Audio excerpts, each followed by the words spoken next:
There is emerging on the face of the earth a new human, an infinite human, and that infinite human is you.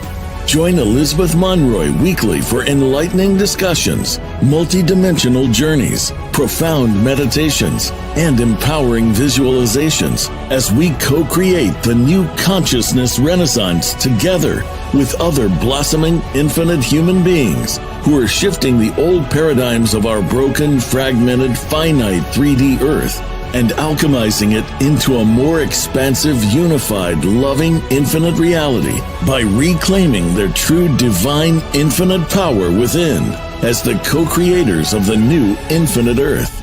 Join us weekly for the Infinite Human Talk Show, hosted by Elizabeth Monroy, every Monday at 9 a.m. Pacific Time on the Voice America Empowerment Channel.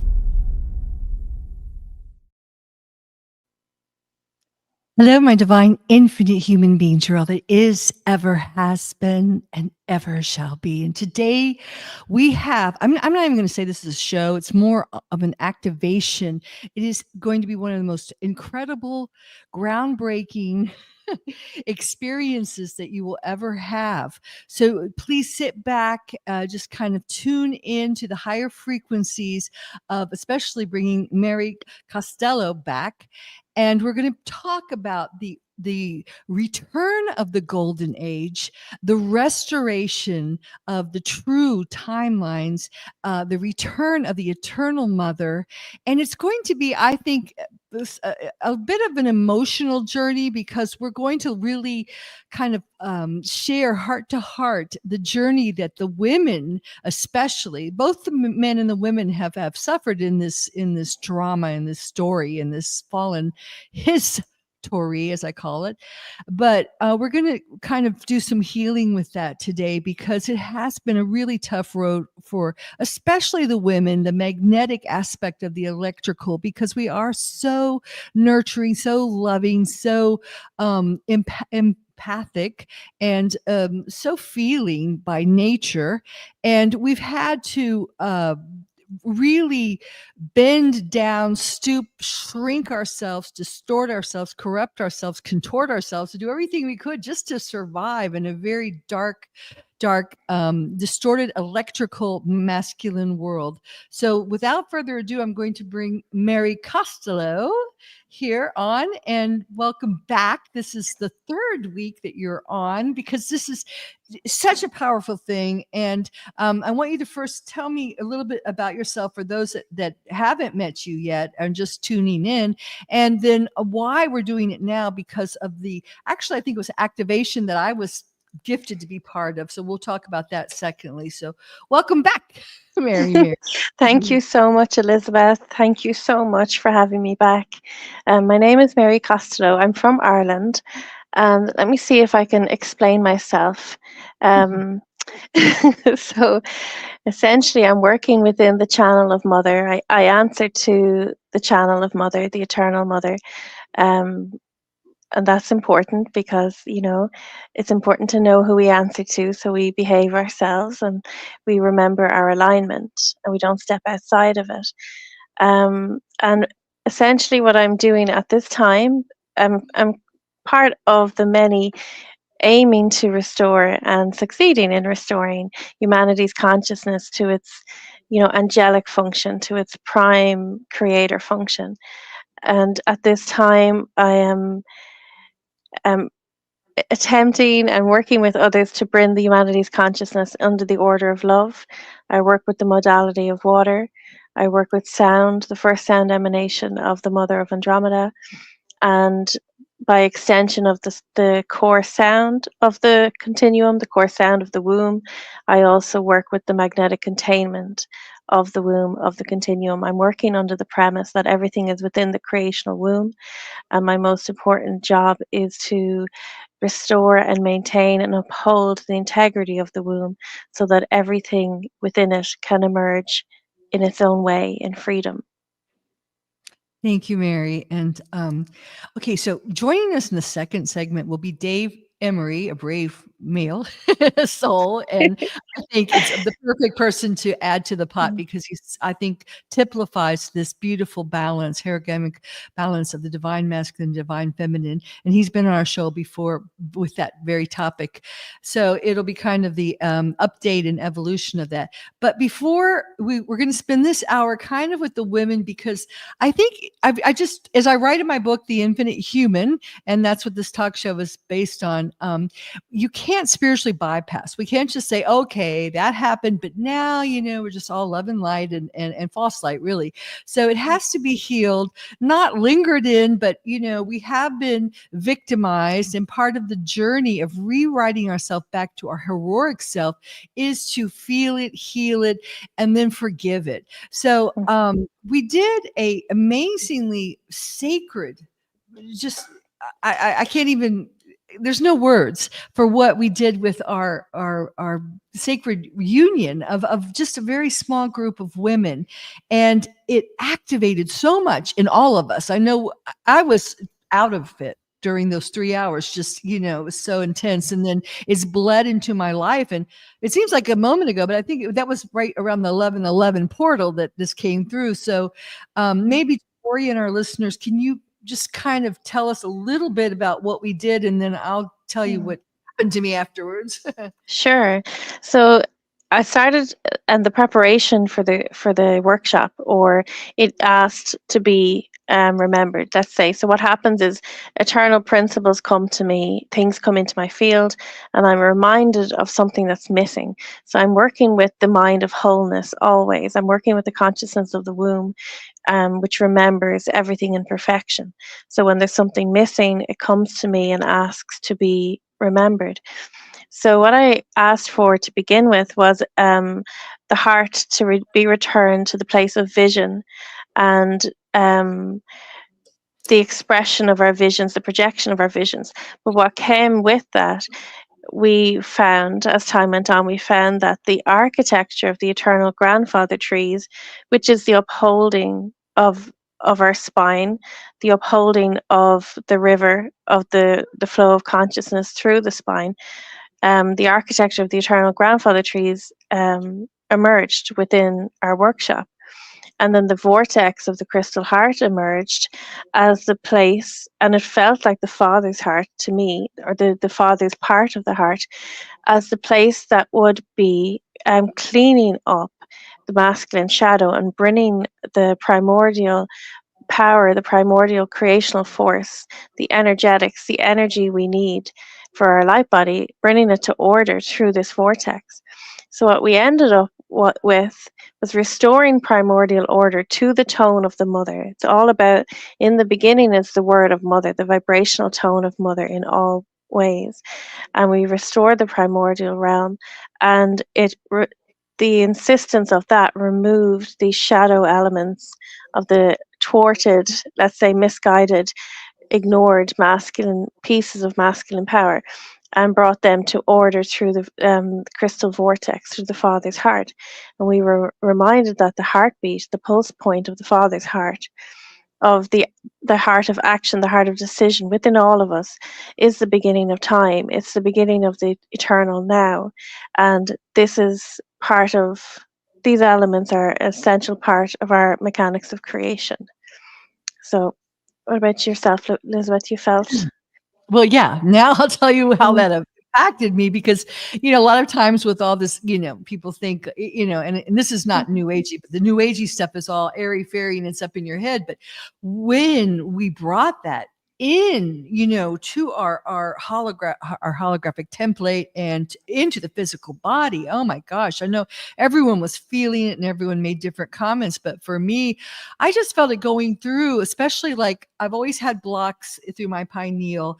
I work with Kundalini, so I was lucky, through a sacred sexual with my twin soul. I broke the seals, the Jehovah's seals, and I just kind of had to bypass it. So I went higher, so I was able to maintain my intuition. But, I always have all kinds of cages. So I felt it in there. Of course, my throat has always been a huge place for me. And I've had thyroid problems, and my thyroid is starting to finally come back. Heart, lots of heartache. And then above all, okay, we did, and I worked after I had you last week with the womb, so I had a lot of stuff coming up with that, but mostly my solar plexus after that last one, because there's so much fear in there. That's the seat of power, personal power.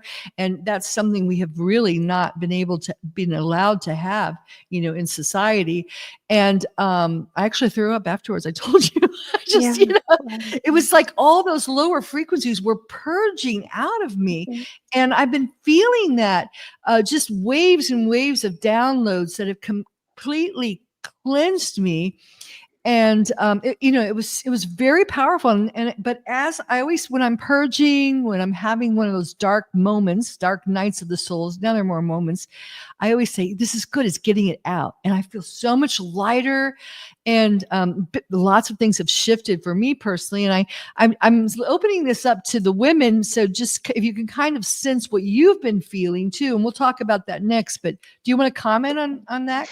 Yeah, absolutely. So yeah, the grandfather trees. Speaking of, I've spoken of Father Earth, and what emerged through our workshop was we all wanted to reestablish the network of Father Earth within the body, within the earth, in the way that we could feel and know, so that we could actually feel the Father in a way, not in a way we are told, in a way we can feel. And the circulatory system, the neural pathways, everything to do with the heart and the bloodlines, that is the circulatory system. That is the network of the Father. The way we know the Father is through our blood. The bloodlines are of the Father. So that's just to say that. And the solar plexus you speak of, so our universe is under magnetic order, and the golden age order, the golden age magnetic, is the golden mother of dragons. This is, when I say the golden mother of dragons, I see her as a dragon, people see her as a dragon, but this is just the sum total. This is the creational force of what it is meant to be, the magnetic force that is meant to be the magnetic force within our engine, our mechanics. And I will say the golden mother of dragons is is the magnetic center of our central sun, and therefore this is the change in the solar plexus also. We are aligned. No one can be out of alignment with the central sun, of course. So we had a black sun, we had a shadow, we had an absence of the mother's fullness in the central sun. We had it completely out of balance. This gave way to false light and shadow, light and dark, and the moon was involved with the holding of the false magnetic as well. This is why we had so much lunar feminine worship and all of that. So what I will say is that the golden mother of dragons is a restored magnetic principle of our golden age, and she is within the central sun, and she is within our solar plexus for everybody. Everyone will be brought to that. So this is the purging, because we literally got our engines switched back on, the dynamo, hurtling along now. No shadow, just gold, fullness. Wow. Yes, I'm getting a lot of comments on that. And yeah, thank you so much, Kania. Oh, yeah, Kania, hi. Hey. And yes, picking up on that. So that's why I think it's so important for us to talk about this, because everyone's probably experiencing this. And I know I felt that central sun, in my solar plexus, just purging out all these shadows. And it's huge because we've been cast as lunar, the moon goddess, the Baphomet, and we've been cast as, what is the moon? It has its own inner source of light. It must revolve around the sun. So that's what we've been forced to do with this lunar harness, evolve around the males and not be our own brilliant, solar Christ. So this is huge, and I feel it shifting within me. And this is an interesting statement about the birth of the Phoenix children, the golden child, the solar child. And we're all solar, not just the solar male. We think of, brother, sun, sister, moon, that kind of thing. So it's freeing us from that, from that shadow, from that death. Huge. So, and thank you for all your comments, guys. I just love this. I'm going to try to do more where we get comments. Do you want anything else? Yes, please. Just a bit more clarification on the moon. The moon is an artificial satellite. It has no business being there, and it doesn't garner any worship whatsoever. So the magnetic constraints of the moon were actually using the sound pulse emanation of the black heart of Saturn to create, because that Saturn had the sound, but without the magnetic, because it is not of mother, of course. And the moon was used to create this magnetic bombardment of false sound, which is the duty of mother. The place of mother is the core sound and the containment of our universe, of our creational reality. That comes from Andromeda, and that is here, and the central sun, that is here now. So the moon tied us into this pretty pathetic up and down, emotions being pulled. Like, all we could really do is go up and down, out and high, in and out, like in the light, in the shadow. It was just persistent. What we have basically what we have access to now is the spiral of creation. This is the generational force of the correct golden magnetics. That is the time, the space opening of women, the womb power of women. It's a spiral of creation. That is how we create space-time reality. We do not work within the confines of the moon. Okay, so I just want to, that was so powerful, and happy day. Happy day. Absolutely. I can't tell you. I've been waiting for this for eons, for so long, and I felt it in my body and I couldn't understand it. So I'm going to get back to what that feels like and kind of open it up for women, because I think we need to, oh my God. But let's get right back though. And if you're lost, this is all in the infinite human. I talk a great deal, and David, I really did a great job with explaining that sound that comes from Saturn. And I've actually heard really?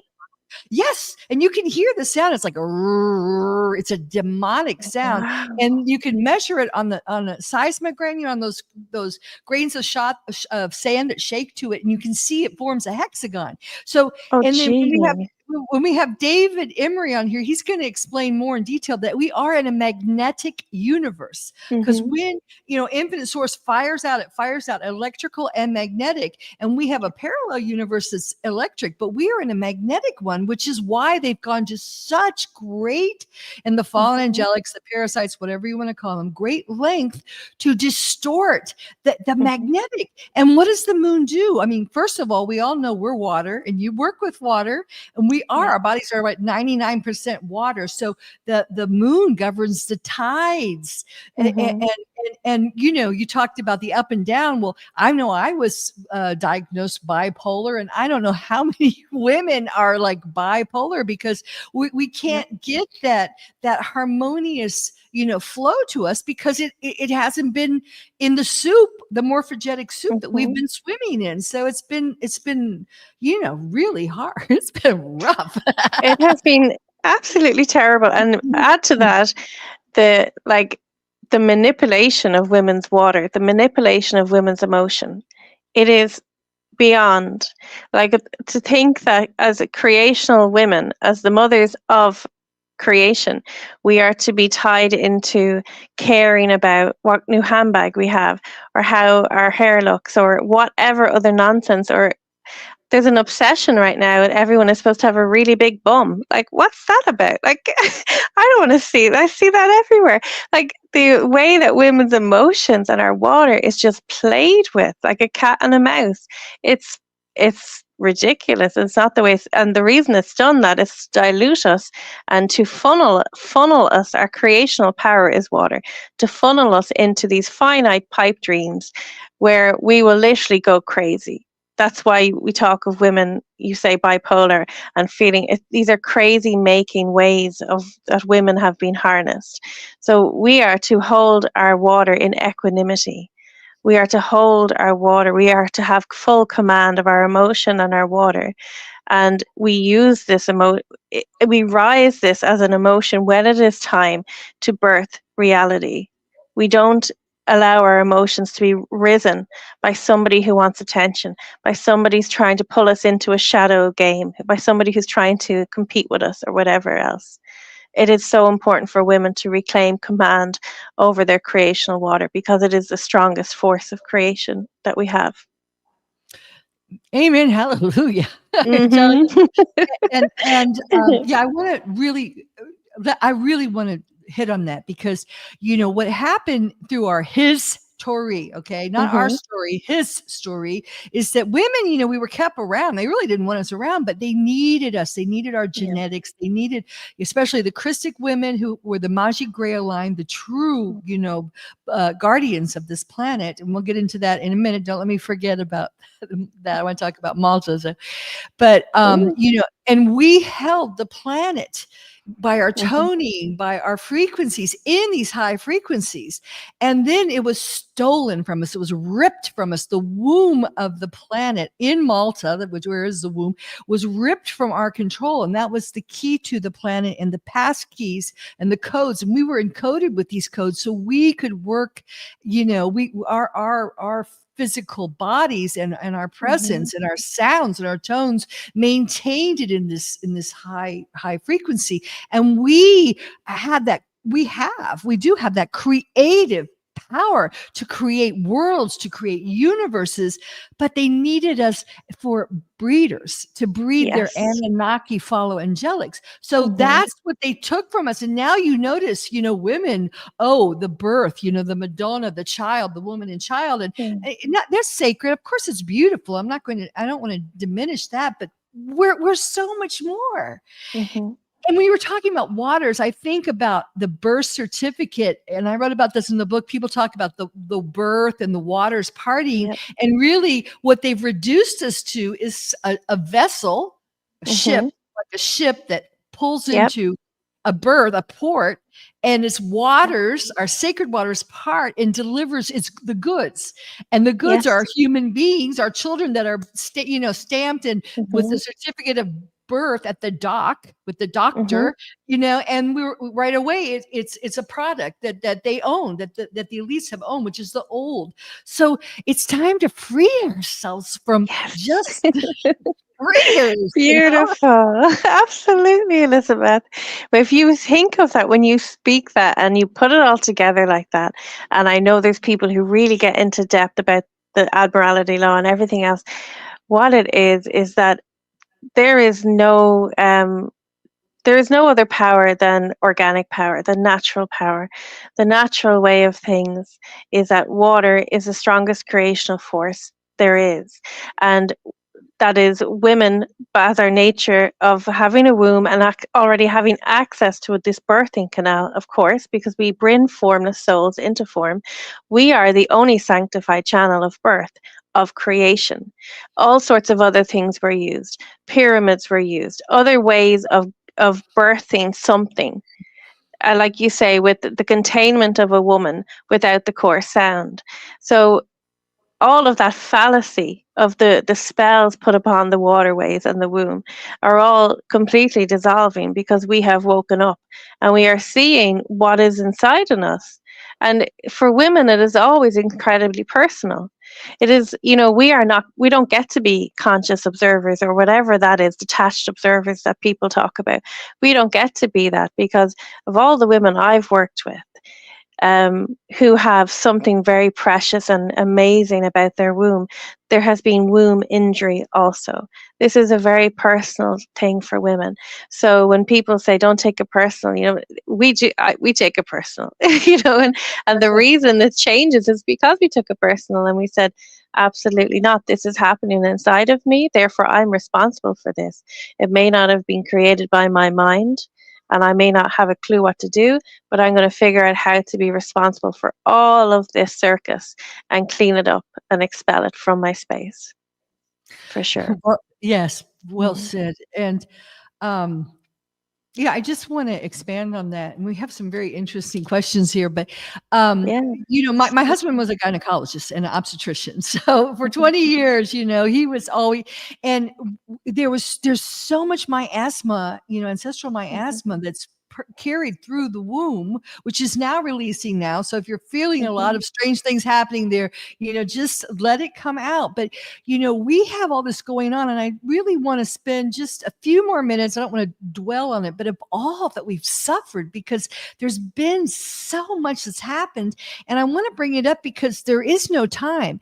And not only do we have right now, I mean, in Sicily, I've been talking to some of my friends, and oh my God, this is like right above Africa. And, we live in a culture where one of my friend's mothers, when she got married, after the wedding night, the whole town marched to their bedroom and wanted to see the sheets, to see if she was a virgin, right?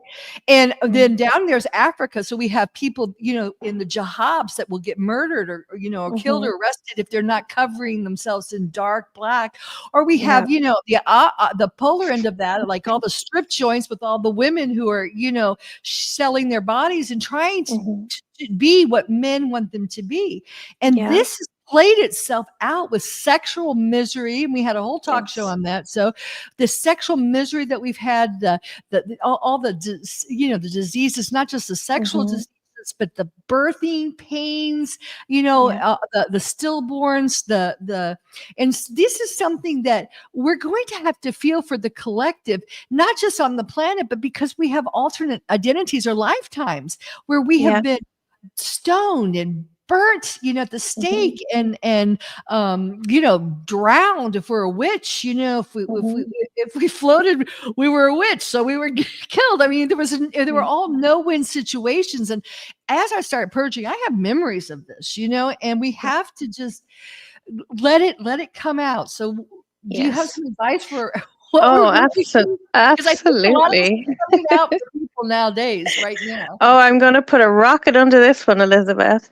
So, what we had in Ireland, just to speak honor to this, what we had in Ireland was a system of Magdalene laundries. It was called Magdalene laundries. We had women, young girls, perhaps if they had been raped by a family member or by the local priest, or if they were too attractive, if they were smiled a little bit too much at the wrong person or whatever, or maybe got pregnant, and they maybe even didn't get pregnant. Preemptively, they were put into these workhouses called Magdalene laundries after Mary Magdalene, and they were kept there. Their children were taken from them. It was also known that there was vaccine trials done on these children, these babies. So there was a collusion there between the government, the Catholic Church, which ran these laundries, the nuns ran these laundries, and drug companies. Things happened to boys as well. There was workhouses for boys, but there was a massive purging of women in Ireland, and babies found dumped in a septic tank, hundreds. I don't know all the perfect details, but this isn't that long ago. So I want to give honor to this. And what I would like to say is that people who recoil at when they hear the stories of women, the pain of women, and this happens a lot with other women, it's like they want to quieten it down because they don't want to disturb the shame of men. Now, when we're telling our stories, we're not blaming men, we're just telling our stories. But what happens because of how much men love us, and that's the truth of it. The reason men love women, and when they hear the stories of our pain, it provokes so much shame within them, even though they're not being blamed. But what I would say is that shame is the place of complete imprisonment over the masculine creational life force. Shame is a poison, it's a killer. So if you feel the shame rising within you as a woman or as a man, as anyone, when you hear other people telling their stories of pain, walk through it, cry your way through it, because shame is a way, it's a fog that keeps us separate from each other. It's a fog that makes us silence each other, that makes us turn our back away from each other. So it, like, for example, when people speak of slavery and, maybe, the people who are connected on the people who profited from slavery don't want to look into that, for example, or the witch hunts, the people who profited from the murder of those women don't want to look at it. they're not being blamed. It's not about blaming, it's about resolution. And shame is what keeps us separate from each other. And women's pain, you see, this is the interesting thing about the womb. The womb, everything ends up in the womb.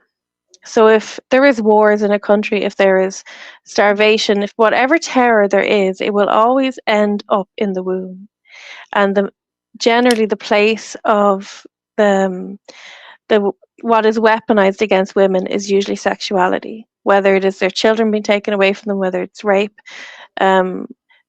So it has to be, it is the bottom of the basin, and you have to start at the bottom up. If we want to rise in our primordial power as men and women, if we want to rise from the bottom up with natural, real, organic, primordial power, we have to clear out the shame at the basin, which is the womb. And also, a big imprint was also sodomy, especially for the males. So this is another one that has to be walked through. The shame has to be walked through to release yourself from that.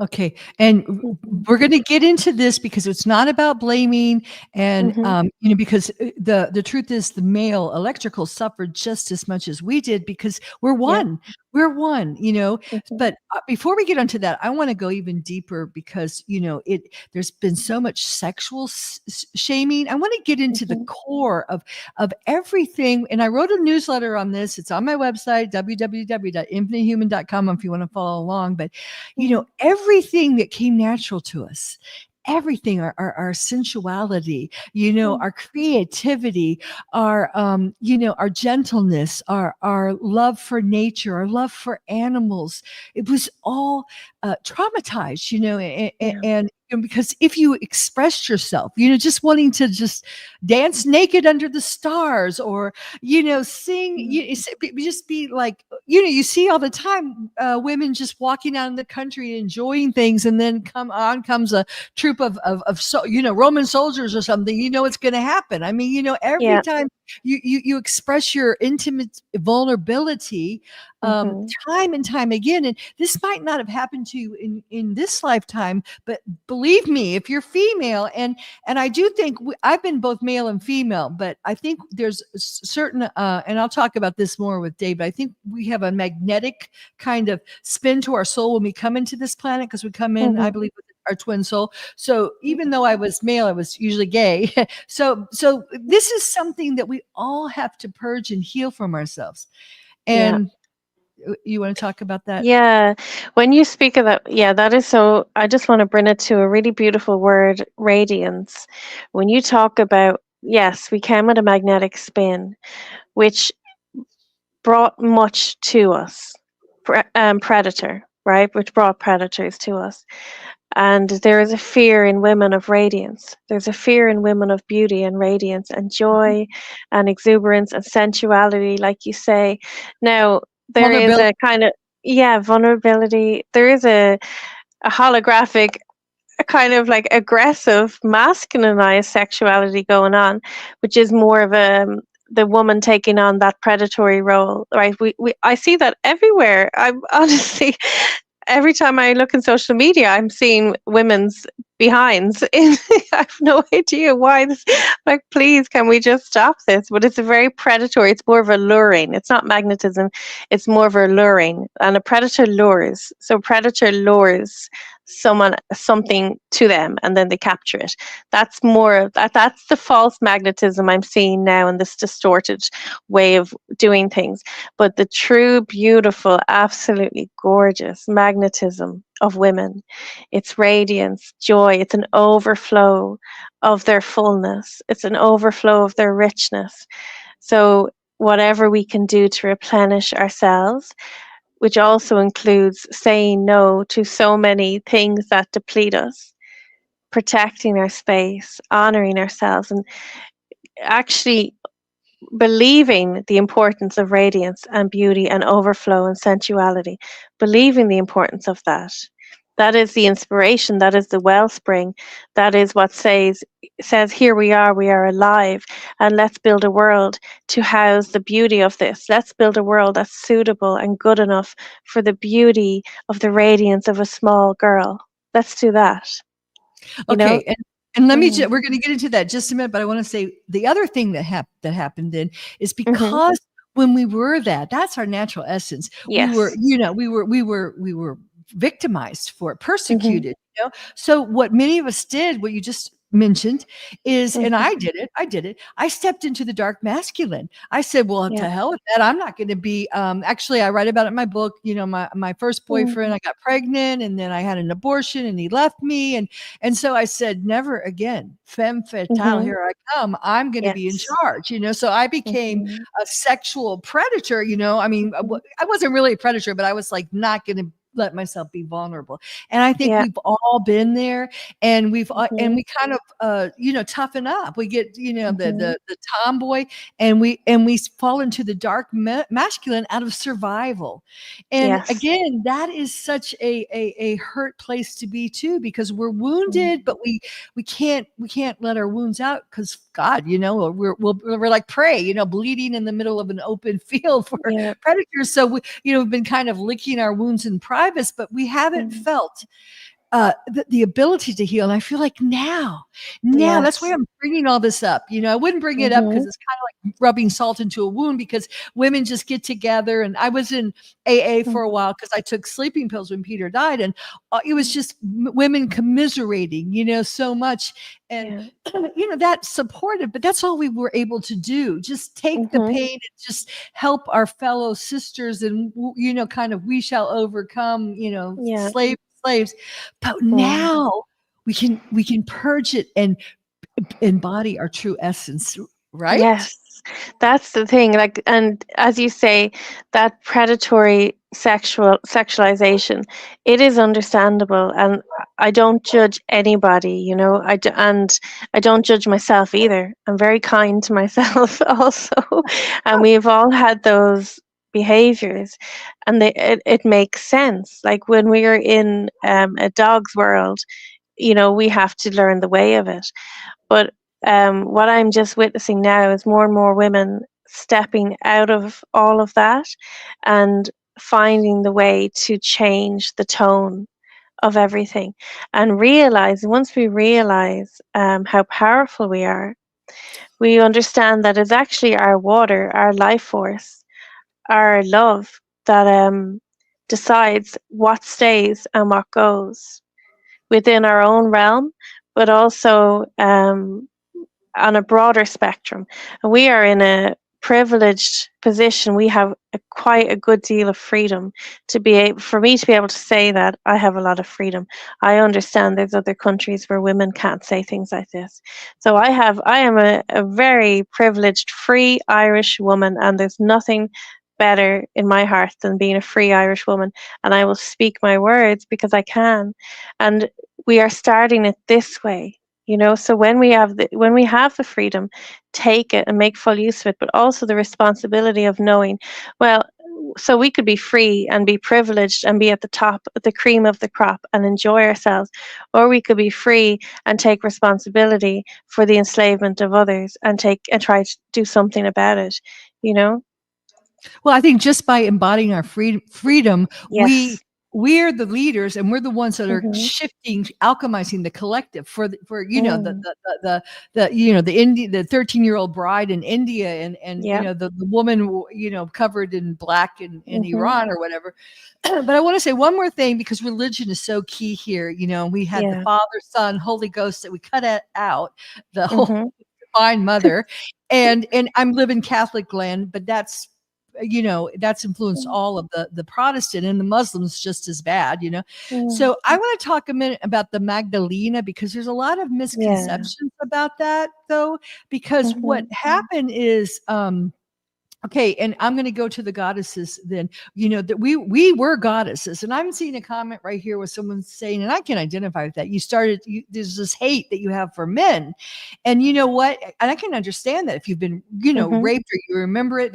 But the thing is, that's the worst part, because we are that you start hating your electrical self, and Yeah. then you're in a trap because you can't do anything. Okay, so we're going to get to that, because how we have to balance it, because that's what the true goddesses were, that they were electrically, magnetically balanced, and their power of manifestation was instantaneous, and Yeah. they were the embodiment of the eternal mother. Now that was stolen from us, okay, and it was replaced. Now, when the true Yeshua, Melchizedek, Yeshua 12, because he was 12 stranded, came to this planet, he came, as we all do, when you first incarnate from the highest form. You divide into two, and he had a magnetic counterpart, his twin soul, who was Mary Sophia, the Sophia Magdalene, but they got a hold of her because all this hijacking was going on, and they married her to the wrong Yeshua. There were three of them. The two never got crucified. They married her to the wrong one, and because of that, Yeshua did his job of restoring the template of our earth. He had to restore it because it had been so damaged when the goddesses lost it, and when he returned, he had to leave her because they had taken her over, and they had used her Sophic knowledge to create their inverted, perverted, this vampiring of energy to prolong their lives. And she was covered with all kinds of Metatronic, inversions, so that she could not ascend back, which now is being corrected with Yeshua. They got back together, but that's another story. But a lot of this Magdalene lines, and that's why you see it in the Da Vinci Code, because they're actually Anunnaki, fallen angelic lines, because they used her to breed their Anunnaki warriors who were there to kill and take down the angelic humans. So that's what the Catholic Church fed out to the females. They took the eternal mother away, and they gave her the Magdalene that they had already, totally destroyed. And she's this, pitiful, with the Christ dead. Literally, the Pietà is a symbol of the dead Christ within her. And that's, and the women are praying, Madonna, Madonna, Madonna. Here you see it all the time. Madonna, help me. But she's powerless, so that's a distortion that we're now clearing. Yeah. They use their symbols in the churches, in the religions, to imprint the story, right? To imprint the lie. But I have an experience of Mary Magdalena, which I would say, all my experiences are just felt, right? And they come to me through this way. So we have just restored that golden architecture of the trees, and let's say the imprint of that was the crucifixion. Because they always take what it is, but just slightly twist it, right? Growing up, my senses are very intrinsically connected with my soul, so I do not tune into something if it's not supposed to be absorbed or witnessed by me, and if I do tune into something, it means it's very, very real. So I tuned into the stories of Jesus Christ all throughout my childhood. It was kind of the only thing I listened to in school. And I learned the messages from him, not the Catholic Church messages of Jesus Christ. Mary Magdalena came to me, her energy came to me as a healer when I was working with my mother. And I was shown the shadows within her body turning to red roses through this exceptional womb love of Mary Magdalena.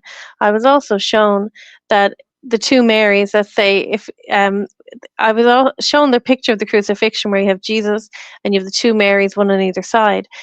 Those two Marys are the one. This is the channel of the eternal womb, and this is what allowed me to walk my steps back to finding the channel of the eternal womb. So let's say the cosmic mother, the mother in the formless, and us as the daughters, as the Mary on the ground. Let's say the womb on the ground, connected to the cosmic womb.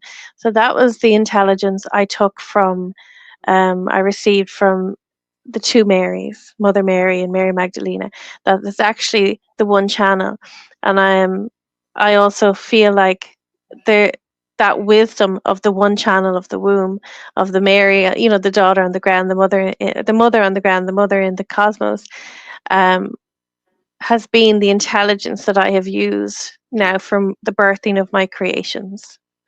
It's the same intelligence, I would say. Yeah, yes, and that's Mm. exactly what they did with the Bible. They took the truth in the Mahabharata and they Yeah. paltered it, which meant they took the truth and they mixed it with lies. They used the Yeah. truth to tell lies. So when you read it, encoded in it is the truth, and encoded in the two Marys, as you said, is the Divine Mother. But they played Yeah. around with it, and they made like the twin soul a prostitute, and then they made the Yeah. mother a virgin. So what does that say? It's like this, we call it the Putana Madonna complex here, and it's huge because you're either like a virgin and you don't have sex, or you're a whore Yeah. and you're like, so we had a number played on us. Yeah, I know, and it's quite sad because what that does to women's actual sexuality, like you're speaking of the radiance and the sensuality, there is such an incredible healing power of women's sexuality. Now it has been used as a healing of as a receptacle, and the womb has been dishonored as a receptacle. That is not what I mean, but the healing power of the womb in its golden function, as it is the womb, in my full understanding, is the Holy Grail, the golden vessel, the golden chalice. It is very, very real, and the healing power of it. So there were priestesses who knew of this, of course, and this is a gift. This is an honorable gift, to have this and to know of this, and this is a blessing for the world. But to see the womb and the woman's sexual power reduced to something where she is just a shadow receptacle, where she is just to accept and absorb and receive, is absolutely not true. The womb has the sound core emanation of a beautiful rose, and it has a golden magnetic function. It is very much alive, and it very much has a light function, and that is also within sexuality too. And twin souls are starting to, now that the organic timelines are coming back, they're not scrambled anymore. Twin souls are starting to find each other. But first you have to purge and heal this so that you can clear your magnetic, and then help Yeah. magnetize and clear the masculine. And one more thing, the Yoshi, which is the female, and the Aiden, which is the male, the Yoshi actually, through the sacred sexual act, takes the codes from her divine counterpart and then gives them to him through the sexual act, and then he awakens to who he is. So it's that magnetic sexual power of ours, which has been contorted, that awakens the male. We are the ones that awaken the male. It's a beautiful gift, and it is to be honored and revered as the most precious thing in the world. Yes, what you said about clearing as magnetics, this is the beautiful thing to do. So to know that the inherent light function of the womb is this beautiful rose tone and golden magnetic power. It's a force. It's a force of creation. To know this, when we take out the scrambled aspects, like you say, I love that word, the scrambled. It's like scrambled vibration. It's cacophony. These vibrations within the womb that do not belong to us, and they are continually attracting the wrong thing to us. So these scrambled magnetics that are attracting misery and anxiety. Anxiety does not belong in the woman's body. It's always outside interference. We are not to be anxious about anything. That's a sign of interference when you feel anxious. It's somebody else accessing your space. I'm not blaming that person. You might be calling them from a scrambled magnetic, but yeah, just to get our water, our womb, to that beautiful place of equanimity, and to hold it in golden honor, and to see it for what it actually is. We can send out the correct magnetic, and we don't have to be constantly cleaning up.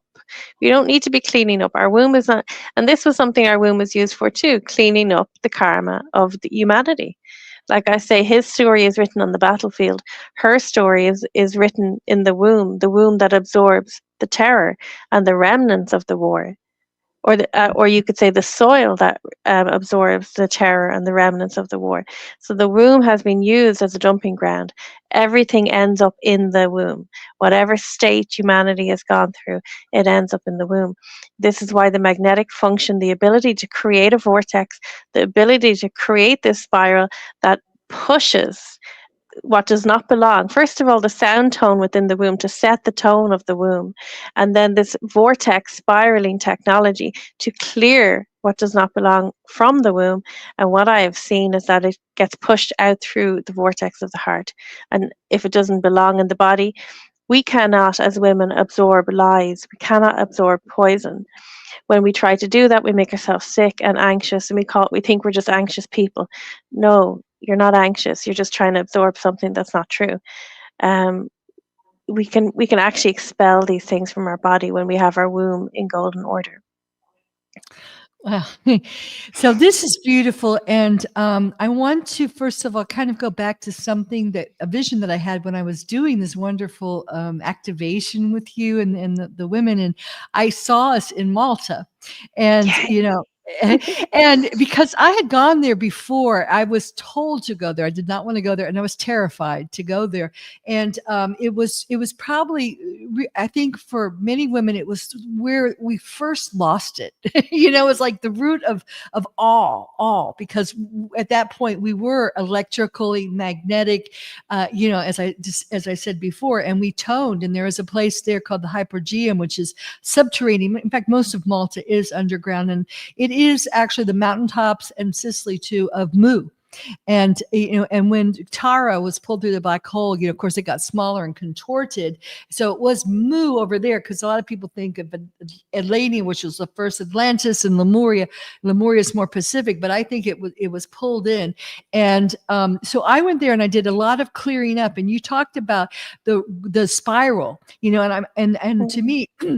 That's the Krystala spiral. We've talked a lot about that, and there's a lot of talk shows about that. That is now taking us back, everything, the entire time matrix. And on all these temples were spirals. And what they just connected them. So I went around connecting them and toning, but I do that all over the planet. But people would call the guards on me, like, she's doing something over there, and they'd come over and look at me, and I'd be doing and it just, because that's what we used to do. And I was touching the stones because I can read the stones, and I was remembering. But I think I opened up as a portal to kind of clear all that grief. And it was overwhelming for me. I mean, it was horrible. I barely felt like I got out of there. But I was like, why am I here? And I wanted to bring other women over, because part of it is you receive keys when you go there. You receive like a passcode to the energetic template of the planet. So you become a guardian, you are restored. So I think that those that are guardians will know who they are. And this will because I know with you were like, it's Malta. So, of course, we're intuitive, so everything unfolds as it does. But as of now, I guess this is an announcement that Mary and I are going to be in Malta. And, less things shift. I'm getting the fall equinox of 2025, because that's when I was there before. That's a very powerful time. And but I think when I was there before, I was like, come on. And all these women were like, oh, I'd love to come, but I don't have the money, or I can't. Well, that's part of the journey. If you're meant to be there, that means you have accomplished it. So I told Mary that this year, well, it's less than a year now. This year, the 2025 really is going to be about helping, especially the women, prepare themselves to purge these toxic energies from their magnetic and electrical sides, to restore that divine balance, so they can manifest, because then you can manifest whatever you need, and for us to go back and take our planet back. Sounds terrible. Yes. One thing, because I know that might make men scared, but guys, and it's not a thing against men, and we're about to have Dave Emory come on here, poor guy, and But I mean, all the men, whatever you call it, I don't do politics, but Trump and Elon Musk and all those people can do whatever they want. But where the power is, where it has always been energy, the energetic template of the planet, which is why the Knights Templar took away the Luciferian Knights Templar, stole it from the goddesses. So while they're doing everything in the physical and fighting over whatever they're fighting over, I don't care. we need to get it back, not because we're in control. No, because we're the mother, we're the embodiment of the eternal mother, returning to nurture and bring our beautiful Mother Earth back in all of her creation. Oh, Elizabeth, that is so. I have a few things to say about that. I'm so excited. First of all, I'm so excited about Malta. Absolutely, I will be there, and I look forward to that. We are going to have such a powerful, tender, beautiful time there. I'm Healing so looking forward to that. Yeah, and when you speak of that Krystala spiral, I see the beginning of that coming from the rose. I think this is why I'm so obsessed with the rose, because the geometry of the rose, the consciousness of the rose, is the consciousness that I ascribe to. It's what I remember as truth, and I believe that spiral comes from that rose. And maybe you yourself or David know about the technicalities of that. I don't know, but that's how I feel. The origin of that spiral is from the rose, and I feel that rose within the womb. It's the song of the mother. I see a rose, the cosmic rose of Andromeda. I see this coming through on crystal song lines through the line of mother, in through the body, through the womb, and singing its sound emanation as the eternal beginning. When you spoke of, offending men and all of that, I find it really interesting, because no man that I know has ever said to me, "Oh, I don't want the eternal mother to come back." I've never heard that, because who on earth in their right mind would not love more than anything in the world, for if there was an eternal mother, which there is, for her to just come along and scoop up the whole planet and keep everyone safe. That is the wish of every organic being. I always say, Elizabeth, I have no opposition in the natural world. If anyone puts himself in front of me, there's something unnatural going on there. So everything is inside of us. If we are the creational mother dragons, everything is inside of us. Now that might sound, I don't really care how that sounds, because it's the truth. Everything is inside of us. So therefore we are to take care of it, not in a way that is controlling. This is the thing. People think, though, once the women get in charge, they'll all turn into men and start whipping us around. That's not that's how the dark masculine electrical that is distortion. the dark masculine. Yeah, that's the dark masculine trying to cause problems, because they think the I think worst. that's why we can do it now, because the women have been forced to be in the dark masculine, but now is our time. That's why we are coming forth, because we are the embodiment of the divine eternal mother. Yes. We are creating the fabric of reality. We're recreating the fabric of reality, the containment, the womb, the soil, the water. We're not controlling anyone, but we are bringing the fabric of reality under the command of love. So there are infinite potentialities of creation once you are within the bounds of love. And we have the authority to say that, because, as I said, we are holding the womb, the crystal songlines of women passed from the eternal mother through our mother's lineages to us, are the crystal songlines which are actually holding the womb and the continuum, the containment of our reality. We are to be the core in the containment. So when we were under false sound occupation, we were the containment without the core sound. So this is why we were so enslaved and the whole world was so out of order. We have now resumed the core tone and the containment of the continuum. We have brought the continuum to the order of love, to Mother's order, and within that, everyone is free to do what they wish. Hallelujah! Yay! And we're gonna that's wonderful. And we're gonna wrap up this segment on that note. What a beautiful positive note. And I just want to make some announcements, because actually Voice America, this is the last broadcast I'm going to do on Voice America, and the live broadcast will no longer be, because they're going through a major shift. Everything's going through a major shift. But if you are listening to this on a podcast, I've redirected the thread, so you'll just continue hearing this podcast. It might have a little bit different intro, but you'll be hearing this on whatever you're on format, Apple Play, or Spotify, or all those. And then I also am live streaming on my my YouTube channel, Infinite Human, co-creating the new Earth. That's the new channel, and I will also have other things there. So if you want to pick up the visuals that you're not having, maybe if you're listening to this driving. And everything's on my website, www.infinitehuman.com. And so is the newsletter. We have Mary there. And we're also have the Malta tour. So you can see if this is, resonating for you, you can send me an email and just, let me know you're interested. We're not asking for money yet or anything. We're just kind of setting the intention. So if you want to send something saying, yes, I'm intended, send me an email. Everything's on my website, infinitehuman.com. So thank you so much. And please tune in next week if you're listening to us on the podcast for the second part of this. And Dave Emory should be joining us for that. And ciao for now. All clear. Great show. Okay, thank you very much. We both have a great rest of your day. Okay, bye. Thank you. Okay, so So we're going to start the second part. And Dave Emory's not in the studio yet. So do you need a little break before we go? Yeah, just like 1 minute. Let's get a cushion guys, for myself. It's going to be just a very short, like 2 or 3 minute break. Stay with us because we've got some great comments here.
I just want to thank all you who are tuning in on the live stream. And this is the second part of that. So I'm just going to start this, and it will also be a podcast. So I'll do another short intro. So, hello, my divine, infinite human beings. You're all that is, ever has been, and ever shall be. And welcome, welcome, welcome. This is the continuation of last week's show about the return of the Divine Mother, the restoration of the organic timelines. Sorry, and the really the beginning of the golden age, and I would really the return of it, because we've we've fallen, and now we're coming back. In fact, I wrote in my newsletter, all that it was taken away from us is now going to be restored. And we have the wonderful Mary Costello with us again. And so, Mary, for those that are just tuning in, perhaps for the first time, could you repeat a little bit about yourself? Sure. Thanks, Elizabeth. Thank you for having me. My name is Mary Costello. I'm from Ireland. I'm working within the channel of the Eternal Mother to bring complete and comprehensive correction to the womb of creation, to restore humanity's consciousness to the order of love. Okay, so and just a minute here, I just noticed that Dave is trying to come, but I got his email. He doesn't have the link. So just for 1 minute. Okay. Because No problem. we are having Dave Emory join us, and he should be here. It is. Okay, I've sent it to him. Okay, so Sorry, Super. guys. I'm about to fly out to the U.S. in like it's 7 o'clock here in Europe, and at 3 o'clock in the morning I have to go to the airport. So I have everything packed, and I'm going to leave for 4 months. I'm kind of closing up my European home, and going to the States, and I'll be in Cincinnati next week, the 23rd of November. And this, last week we did this incredible during the 11/11 portal, this incredible session, and just so much. We talked about it in the last podcast, but so much was brought in. Oh, here he is. And here is the great Dave Emory. Welcome, welcome, welcome. Are you there, David? Can you hear us? Hello. Hello. Hi, Dave. Hi there. Sorry about the delay. No problem. We're just glad to have you. So, okay, so we've got Mary here. David, can you tell us a little bit about yourself so we can orient people to who you are? I'm a member of Planet Earth, and no, I'm just an ordinary guy who happens to have awakened in time to be able to investigate the truth of our history and of our purpose in being here. And that's why I'm so delighted to be along with people like yourselves, Elizabeth, and of course you, Mary. I'm following in your footsteps to understand more about who exactly we are, what our real identity is as angelic humans, and of course to learn more about myself and to be able to ascend into the celestial realms of who I think I really am. Well, thank you. That's beautifully stated. I'm so glad that you joined us. And in the previous podcast, we kind of aired all the woes of female, just to kind of purge them from ourselves. And this was a catalyst. This was, instigated by Mary. It was all her fault because she did this amazing gathering, and it was an activation that brought in, and I'll let her explain to it, but it brought in the electrical magnetic distortions and cleared them. So I was explaining last time what happened in my physical body. I actually threw up afterwards, and what has been happening all week. And we had some comments on here about, hating men and all that. So we kind of were purging that. And I'm sorry, I'm going to apologize to you because I think you got caught up in that because I asked David to come on and then I'm like, no. And then I realized it was my own internal electrical magnetic struggle. And so I said, wait, no, come at the last minute. So I was playing out a lot of this purging of the lower frequencies, and poor David got caught in the middle of it. So I'm so glad, because you are, to me, and I think many people who know you, an example of this beautiful divine masculine and feminine in harmony, the electromagnetic dance that is going on. So thank you, and thank you for being so understanding. And honestly. Okay, well, let me start with Mary for a minute. Mary, can you just bring David up to speed, kind of what we feel has happened, especially right now during the 11/11 portal? Sure. So what I was finding that the reason I called for the workshop, I didn't have access to the energy supply that I needed for my creations. I didn't have access to the place of decision, the place of impulse, the place of projection. And I identified that to be the heart, but I identified it as the heart of father, or the father's side of the heart, let's say. And then I saw the vortex of the heart, the biological vortex of the heart has a light function, and I was shown the light function of this was to actually bring the shadow masculine. We had talked about the shadow masculine force of creation kind of bubbling up and causing havoc and kind of creating self-sabotage and self-sacrifice and these kind of things. And I was just wondering how we could restore electrical order to the energy supply, and how we could bring, and I've spoken about the channel of Father Earth, or the network of Father Earth, how we could know the Eternal Father in every moment, like in our heartbeat and in our pulse, in a way that was undeniable. And what I was shown in the workshop is that this vortex was pulling, as we cleared out the primordial level with the tone of Mother, right? We opened up the rose, the sound of Mother, to clear out, to pound through the primordial level, to disturb it. And we saw these strands of what we call masculine shadow, but what ended up being just wayward pieces of the primordial energetic force of the masculine, of the channel of Father, coming into this, like almost like a golden braid, being braided into this one energy supply through the vortex of the Father's heart. And we called for, because I had been asked previously, and we called for the resurrection of the architecture of the golden grandfather trees, which was a network of trees around the earth, but also then we are to mimic that within our own light body.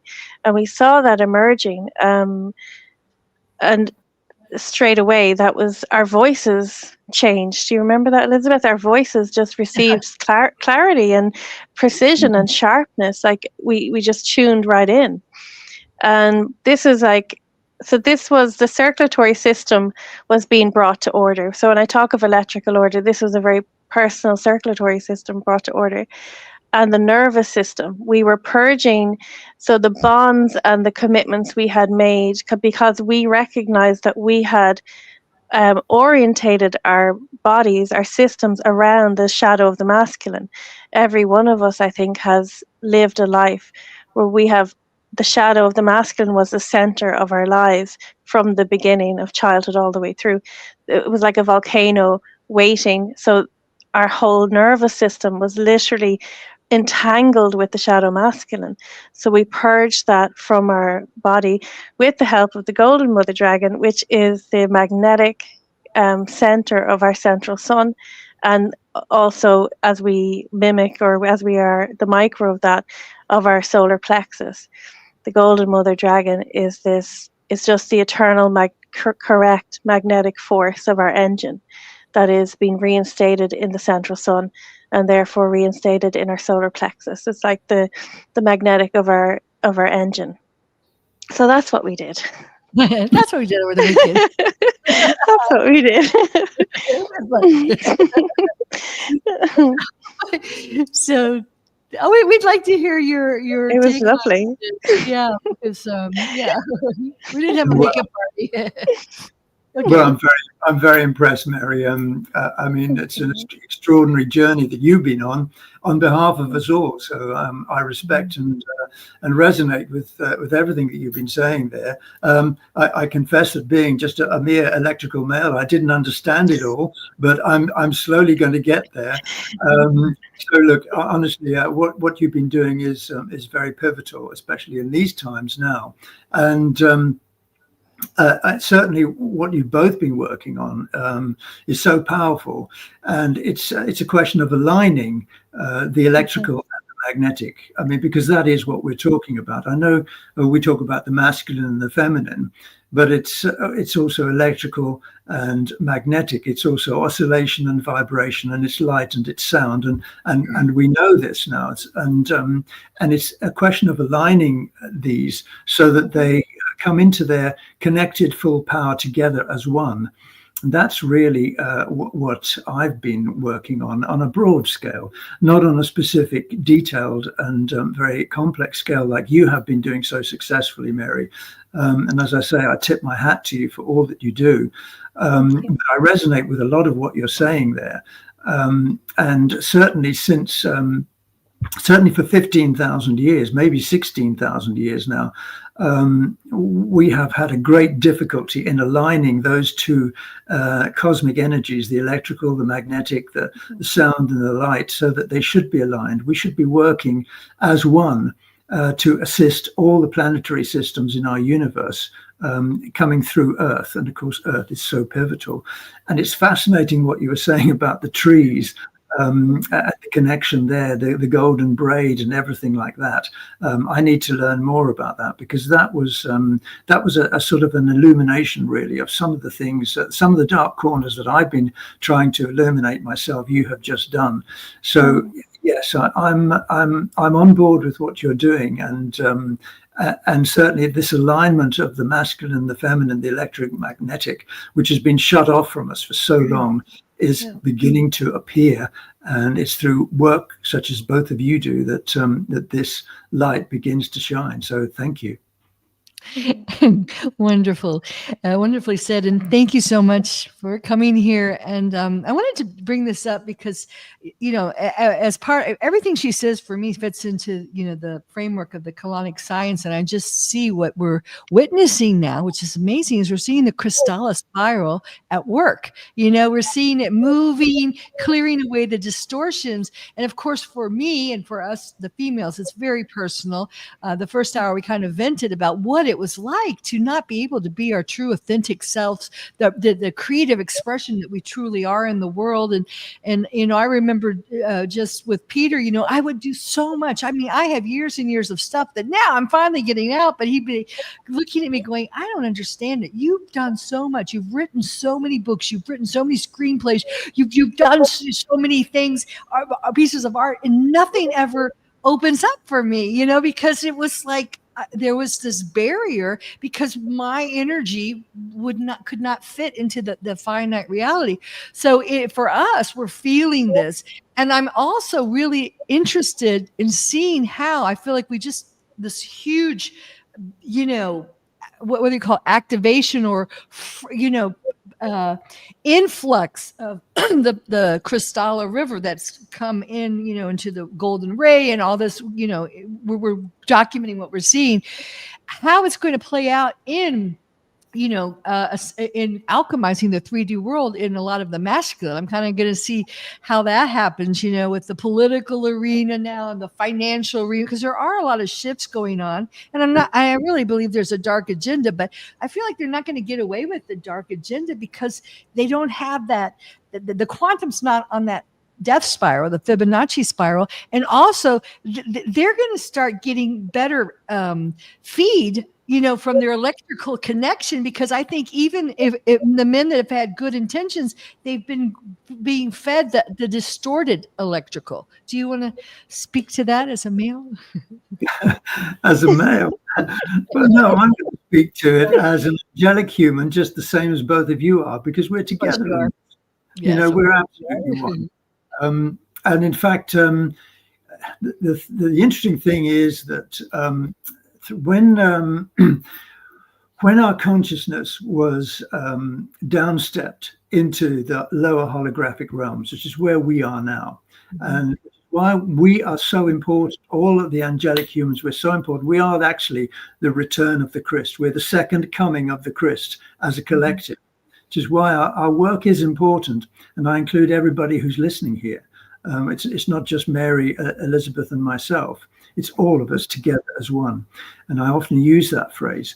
But the thing is that when consciousness, pure consciousness, downstepped through the 24 seeds of the God mind, so that we could be here now, it was downstepped into two separate but aligned aspects of that pure consciousness. And that was the electrical, the magnetic, the divine feminine, and the divine father.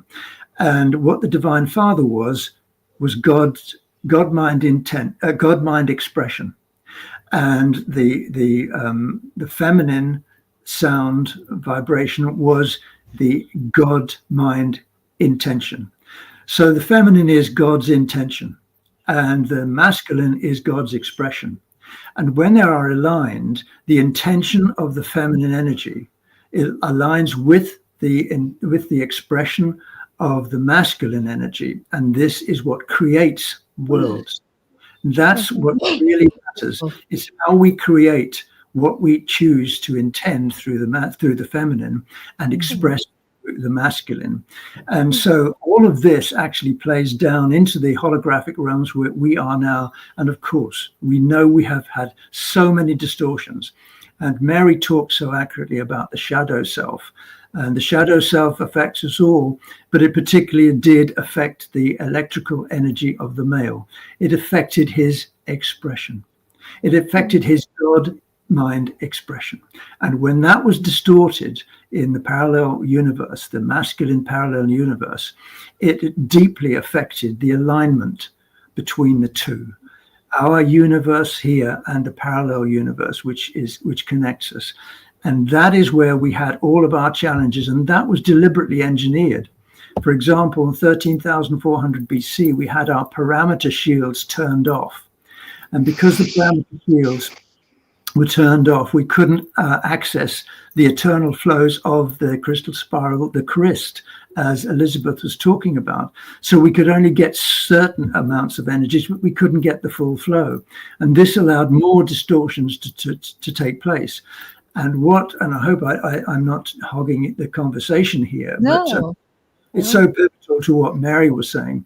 What happened then when the parameter shields were turned off and we couldn't get the flows of source through the Eka core, then what happened was that our Moda Adore crystals began to become affected. Now, the Moda Adore crystals are within us all. So the Moda means female within the male, and Adore means the male within the female. These are crystals, and they appear, and they're seated in the Iumbi, which is the solar plexus, which is what Mary was talking about, the tailbone, the Azure, which is here, and the Latue or the Rajna, which is basically the pineal here. So there are 4 centers of these Moda Adore crystals, which align in perfectness. They align the masculine, feminine energies so that we are God's intention, God's expression together as one. And when those Moda Adore crystals were affected, that was 13,400 BC, that immediately began problems between the interface between our masculine selves and our feminine selves within us. All right? And that, of course, meant that the whole collective had the same problem. And all our issues have happened as a result of that. For 16,000 years, this problem of the interface between the masculine and the feminine has increased. And it wasn't until 2003 that all of that was corrected. So it's since 2003 that the masculine and the feminine have slowly been coming together again, but still with distortions. And this is where Mary's work is so critical. And other people like Mary, but I've listened to Mary before and spoken with her. So her work is critical in helping us to take out the distortions and remake the alignment. And one of the things that helped us in 2003 was the Mahadra Adrana code.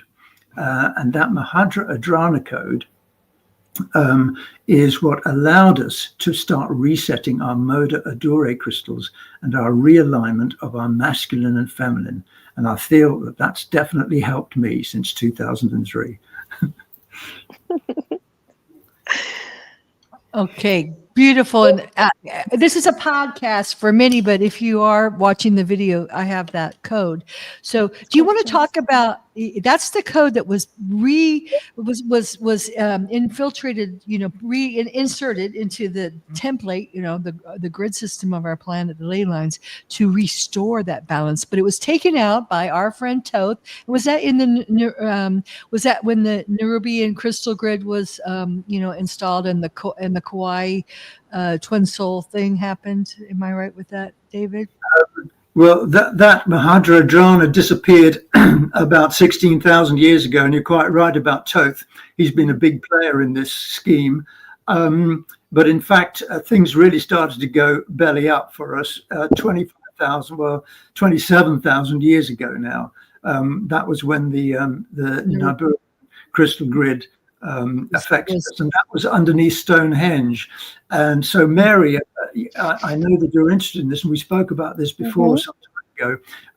But that issue of what was underneath Stonehenge affected Stargate 11, which is in the Vale of Pusey, which is just slightly northwest of Stonehenge, and it's on the same line as Island in Ireland, and the same energetic grid line as the Hill of Tara, and that goes right through Paris and through the Vatican and into heart chakra 4 of the earth.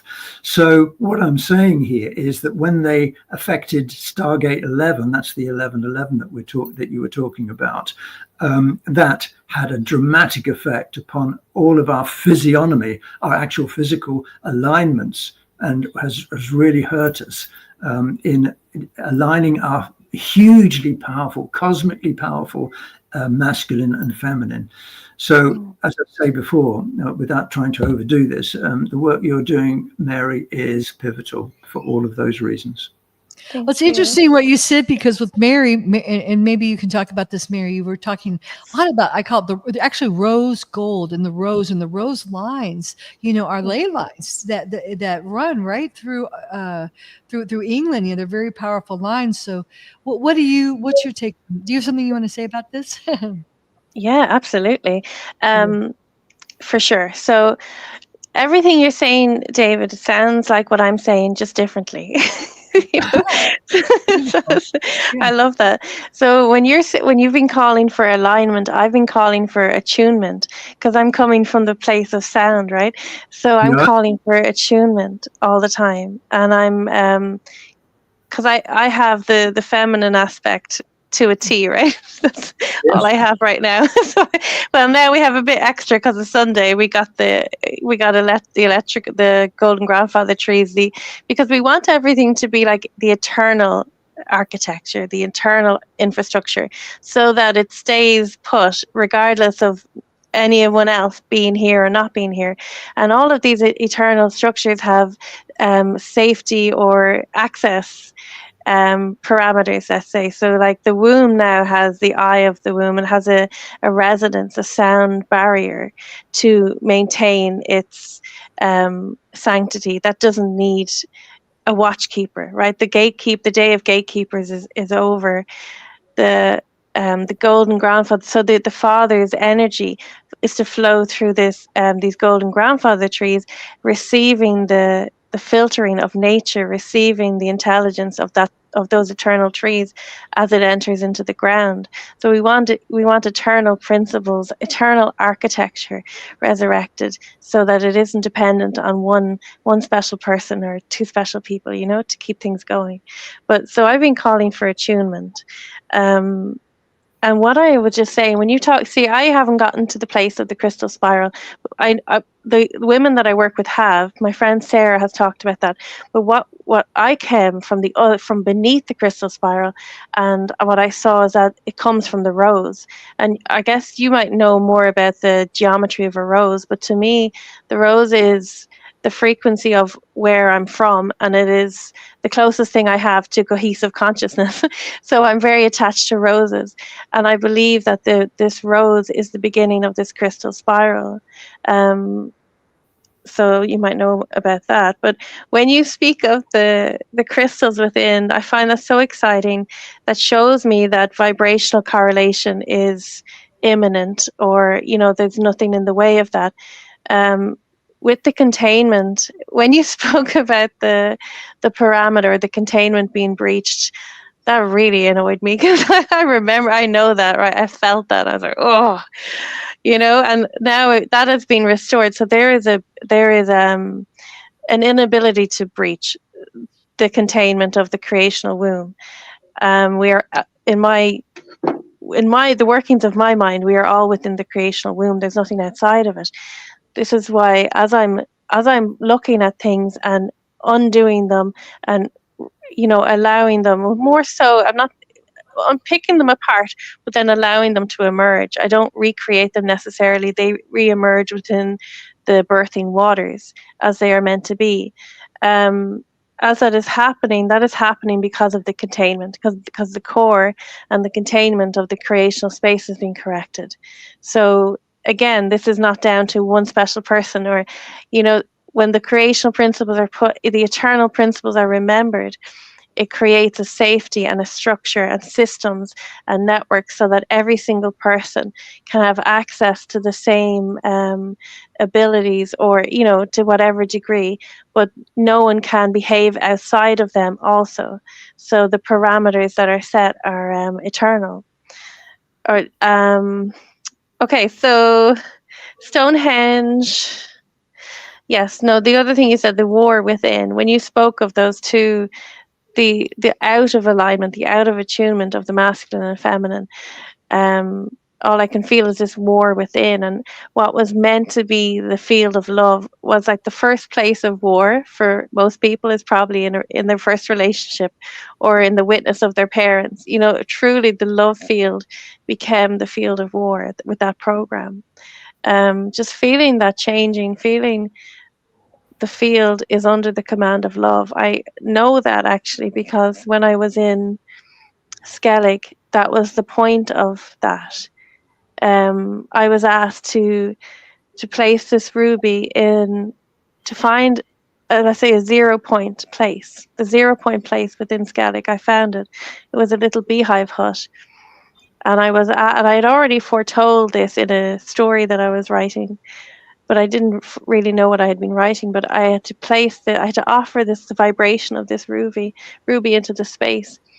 And I was shown that the fleet of us, we are a fleet of eternal whales or eternal vessels, whatever way you want to say it. I'm a big whale. I know that for sure. I'm a big blue whale.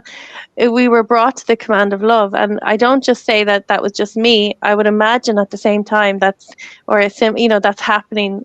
Everyone's getting the same message. And that was coming from Arcturus, that message.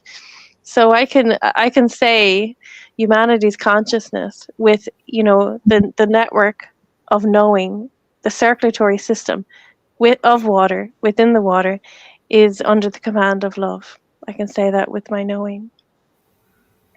Well, that is just awesome, Mary. I just so love what you've just said. Can I talk here, Elizabeth? Do I have your permission? Of course, I brought you here. Come on, this is so fascinating. You two are amazing. I love it. I'm here. I'm just watching. There's so many things I want to share with you there, Mary. Yes. That was just brilliant. So I'm just going to launch into some of the things, and forgive me if I miss out some stuff. But you've got the code up there in front of you. That's the Mahadra Adrana code. It has all the codes within it. And that reset everything, including the parameter shields you were talking about. That was in November 2003. So that is the master key code of the universal arc of the covenant, which is a portal which connects to Andromeda and the whole of our universal matter matrix. That's all 12 dimensions. So I've thrown that out there, the Ark of the Covenant. Okay. You went to Skellig Michael. Now, Skellig Michael was the place that the Ark of the Covenant in the etheric realms was placed into, straight above Skellig Michael in 2003. And so the connection there is the Ark of the Covenant is right above Skellig Michael. And you went to Skellig Michael and you discovered the rose and the beehive. And oh my goodness, well, that is just so awesome. Everything is beginning to connect. And here's something else. Gosh, you said that you're a cetacean. Well, many of the 23 other seed lines that came into our particular time matrix 954 billion years ago, they lost their codes. The only one that retained their codes for lots of different reasons, at least partially, were the Melchizedek humanoid line.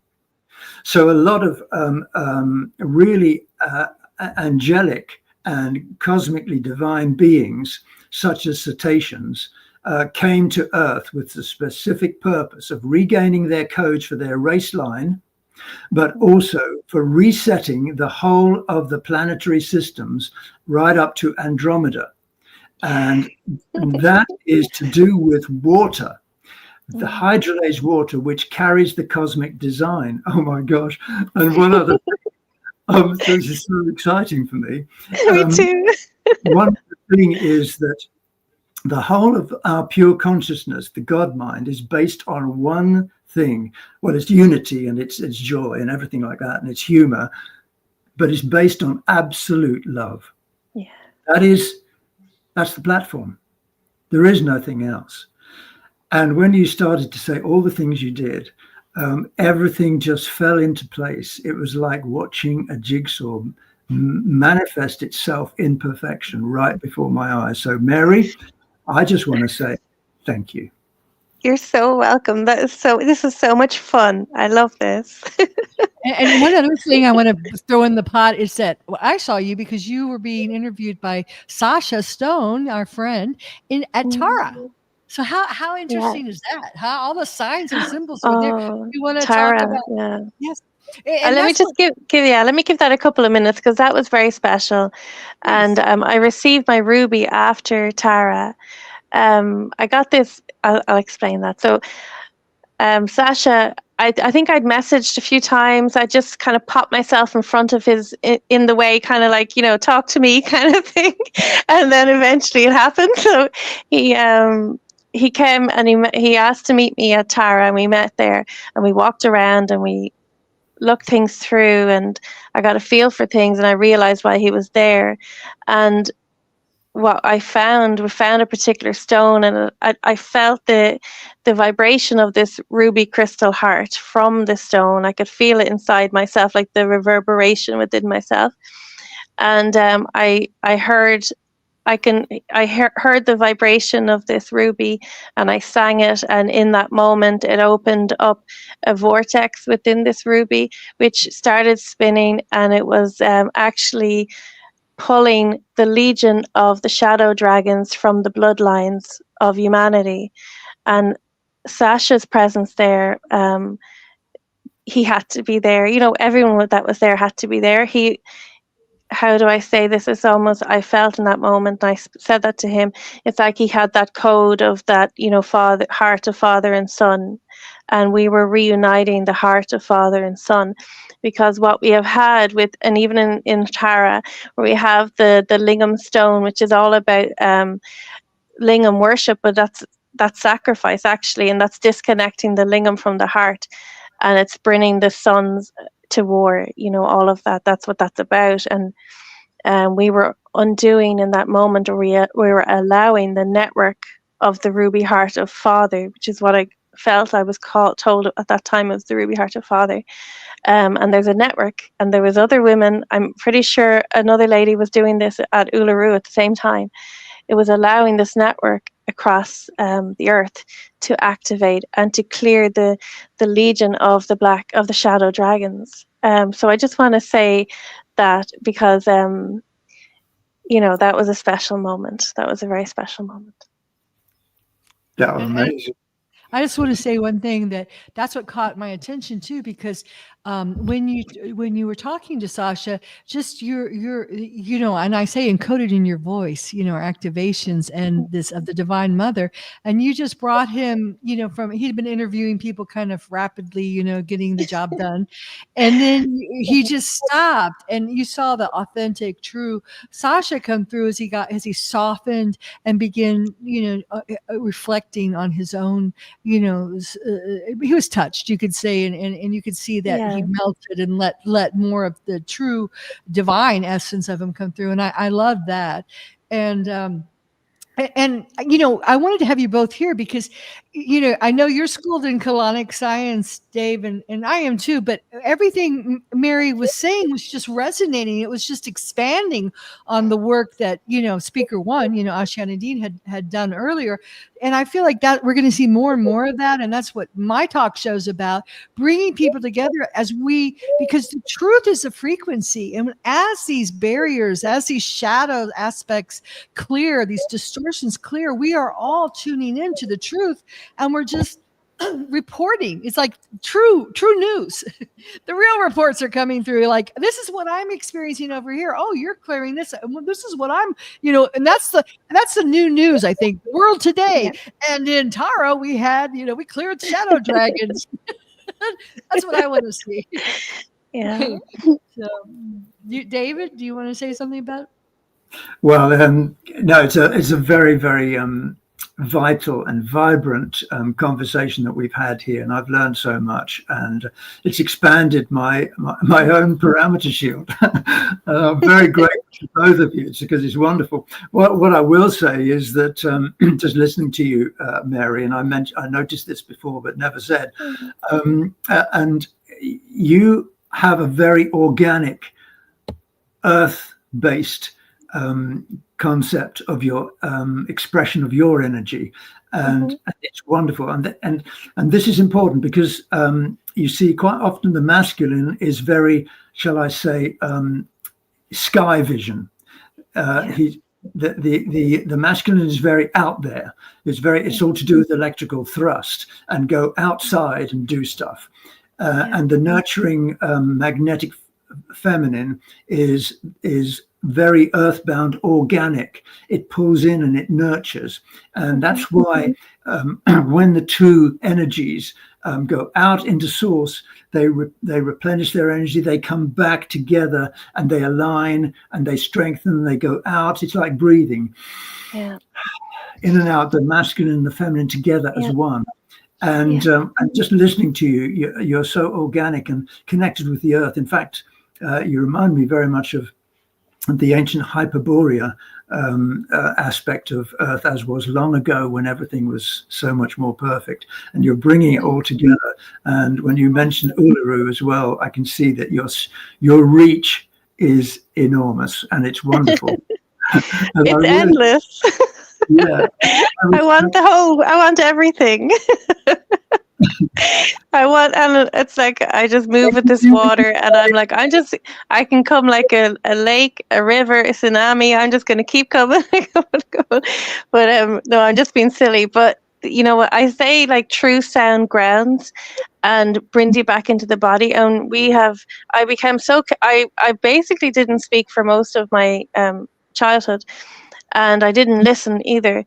And I would attune I know what I was doing now. I would hug my mother and put my ear to her womb every day. I would come home from school and just wrap around her, and I would put my ear to her womb.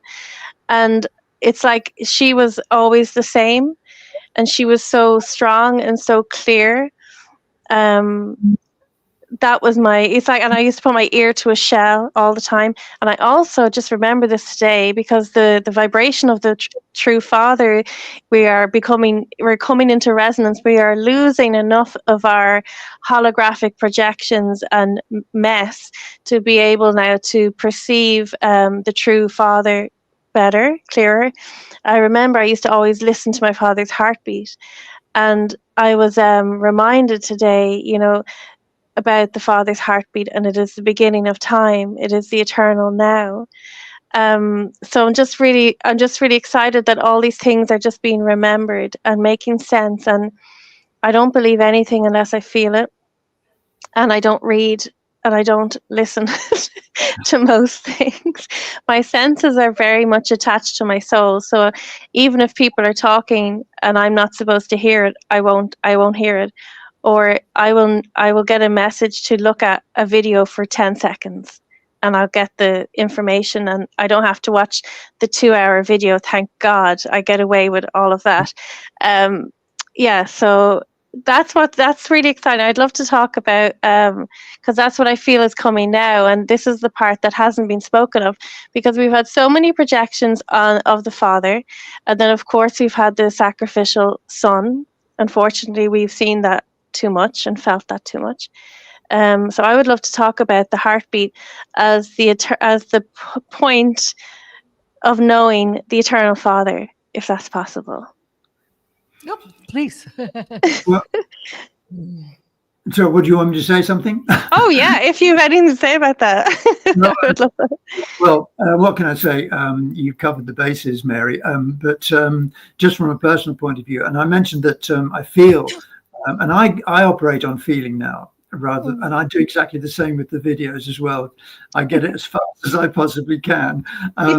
But there's so much that I would like to connect with you on. First of all, I use alignment.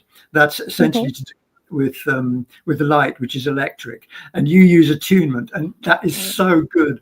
That has been the best thing today, because it is attunement, because it is to do with sound, because sound is the glue that holds matter together. Sound is the feminine, and out of feminine and out of sound and out of the magnetic came the electric light.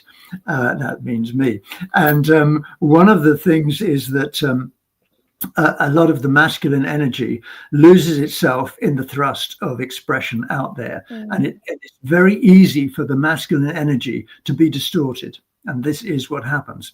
And they need the feminine, the organic power of the nurturing feminine, to make, not to make them, but to help them remember, to attune them to their own spiritual essence. And that's what I found with me. I've become much more feminine in my energies, because I've become more attuned to my own spiritual self. And that has been pivotal for me. And to do that, I go out grounding and hugging trees, which 40 years ago, if you told me that I'd be doing that, I'd have said, forget it. But now I'm totally connected, and it's because of the power of the feminine helping me to see my spiritual self. Yeah, it's beautiful. And like the word is compel, because we are compelling. Like we ask nicely, but what seems to happen when there's options, people will choose the option that they have, that they're familiar with, even if it's the wrong option. So there is a compelling going on at the moment. So we have the sound field, the ether. Like I say, when I speak of the eye of the mother, the eye of the needle, it is a sound barrier over the ether. It is to maintain sound order, in the formless. So there is actually a compelling of, because this is what set me on the search for, well, why can't I be heard? I realized that I couldn't be heard a few years ago by somebody who I knew from a past life, who I used to be in complete vibrational harmony with. I realized he couldn't hear me. I was like, oh gosh, what's happened here? So I went and had a look at the sound field and how chaotic it was, and uncovered a lot. So there is a compelling going on at the moment to kind of, and what I would say, what I would love to offer now, is that there is like vibration. I call it a star map. You could say a rose map, a map of vibrational beginnings within matter, within the body already. Vibrational beginnings are carried in the matter because they're of the mother. And this is how I feel. I don't even know if this is true. This could just be a fairy tale, but it's almost like there's a star map in the matter, in the body, in the mother, and there's a star map in the heavens. And what I've seen with this, which is the masculine, like almost the places that can be reached, let's say, or the answer to this map in the matter. And I'm seeing with this, when we saw the reemergence, the rising of the grandfather tree, the channel, which is this beautiful, powerful, eternal channel that allows the energy of heaven, the electrics of heaven, to ground safely and in the right way, in a sustainable way. I could see, and we were quite taken by that moment, I think, when I could see how further the reach could get when those two star maps would, when the vibrational star map of matter was being attuned to by the electrical, by its correlation in the stars. Does that make sense? Yes, it does. Can I say something? Okay. Yes, please. Okay, no, this is brilliant. So we're reading each other's minds here. Well, you're cool. Reading anyway. And no, the thing is that I got a question I must remember to ask you. The first thing is with regard to the star map. I think you're absolutely right. Well, I know you're right. It's just a question of, can I pinpoint the detail? And I think you're talking about the star map of the Christ code. The Christ code is a 12 signet Stargate map. Like, for example, Stargate 11 is the Vale of Pusey, and Stargate 12 is Montségur in France, and so on. But there is a universal Stargate construct, a template, and that is the electrical Christ code. That's the grandfather that you're talking about. Now, where is the feminine? Well, the feminine, Mary, is the Krystala. And that is right in the heart of the Christ code. It is small and it is magnetic and it is sound. And sound imprints everything. And that Krystala is in the heart of the Christ code, the cosmic Christ code. And we all have a Krystala within us. And that, I think, is the map that you're talking about. That is the original of all that we are as pure consciousness, absolute love. And now I want to ask you a question. Sure. Because you said to me that you had a connection with a very strong connection with a person that you'd known in a past life, but that this time he wasn't getting it. He wasn't connecting with you. And you said that your sound was all messed up, etc. Yeah. So your sound is not messed up anymore. I know it isn't, because I'm listening to you. How did you fix it? How did you repair and adjust the sound? Okay. Well, it wasn't so much that It wasn't so much that my sound was messed up, but I was muted. There was a muting taking place. The voice that I speak with is the voice of my womb. This is why it never changes. It comes from the same place. It's consistently this. But what I found is there was such a mess, a chaos, a cacophony of din and false sound. That's what I went about correcting. What I found was that there was false sound emanation from let me just make sure I get this right. Okay, I was at Stones in Avebury. I found the central stone. It was a cast stone. It wasn't an organic stone, and I could see these black smoke rings coming from it, and it made me feel sick and a bit nervous. So I left it for a while, but I came back to it, and what I found is that, and it was probably something that had already been taken care of, because I saw that it was quite weak, but there was these black smoke, like sound signals from an outpost of Orion and connected to the black heart of Saturn, informing the stones. And you see, trees cannot be compromised, but stones could be compromised. So the sound was like penetrating the stone and creating fog. Whereas it's the vibration, it's the voice, that is. Yeah. So what I could say is that I went about bringing the sound field to order. I travel as a golden mother dragon, as well as my blue whale. The golden mother dragon is more kind of forceful, let's say. So she kind of gets things done. So I travel as her. And what I did in that moment, in that capacity as a golden mother dragon, I eat the sound rings. I eat the shadow and it turns to gold. I actually ingest it. Because, as I say, nothing is outside of the womb, and that golden dragon force is the force of the containment of the womb. So if something is in my field in the womb that shouldn't be there, I take it out, because I don't allow pollution, Well, that is wonderful. Well, thank you for that. And also your mention of Orion and Saturn and the black looping and things. I recognize that as well. You are hitting all the bases right now, Mary. And of course, going to Avebury, I went there in 2005 on my own to check what was so great about Avebury. I didn't even know why I went there, actually. But I too felt that this wasn't a place that I wanted to spend any time in.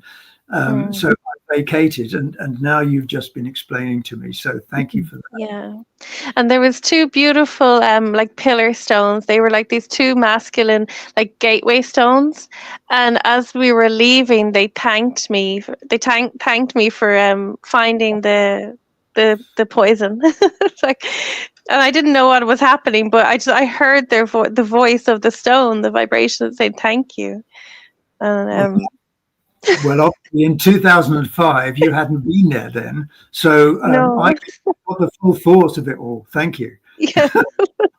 It wasn't nice at all. But so the stone circles is another thing about stone circles. I'll say one more thing, and then I'll let Elizabeth try bring us to order if she wants to.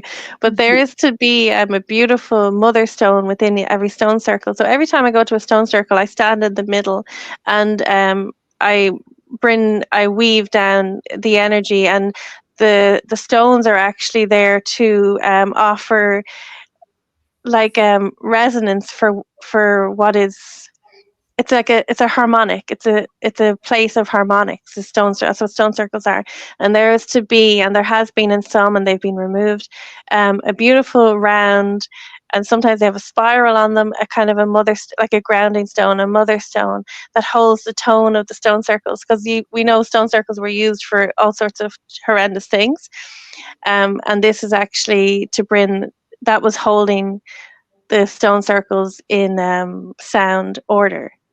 But all the sounds have been messed with everywhere, but there's ways to fix it. Wonderful. Beautiful. So I just have a question for David. Just kind of orient us, because in the beginning of creation of this time matrix, and David was on our talk show before with Jane Evershed, and you might want to listen to that podcast also about the divine feminine, divine masculine. You talked about how it fired out the Partike, Partikai, Particum, and fired out the electrical universe in the magnetic, and then you said that the electrical fell first. So I'm just trying to kind of orient why there's been such an attack on the magnetic in this universe. And can you tell, is that right? Did the parallel universe, which was electrical, fall first? And is that why we've been so targeted in the magnetic distortions that Mary's talked about, this in the sound and everything, and the scrambling has been so targeted? Well, yes. Saturn, yes. Moon. So what Mary's been talking about, and her, if I can use the word work, I'd call it a celestial intent rather than work. But what she's doing is repairing all of the grids, not just of Earth, but of our whole planetary system. Because what happened was that certain non-benign beings, you don't need to know the full details of the story, but Elizabeth, I know you know masses of this because you were involved in it. But in fact, they couldn't take down Earth, being the particum universe of magnetic feminine energy, the God's intent. They couldn't take it down singularly on their own. They were patriarchal beings.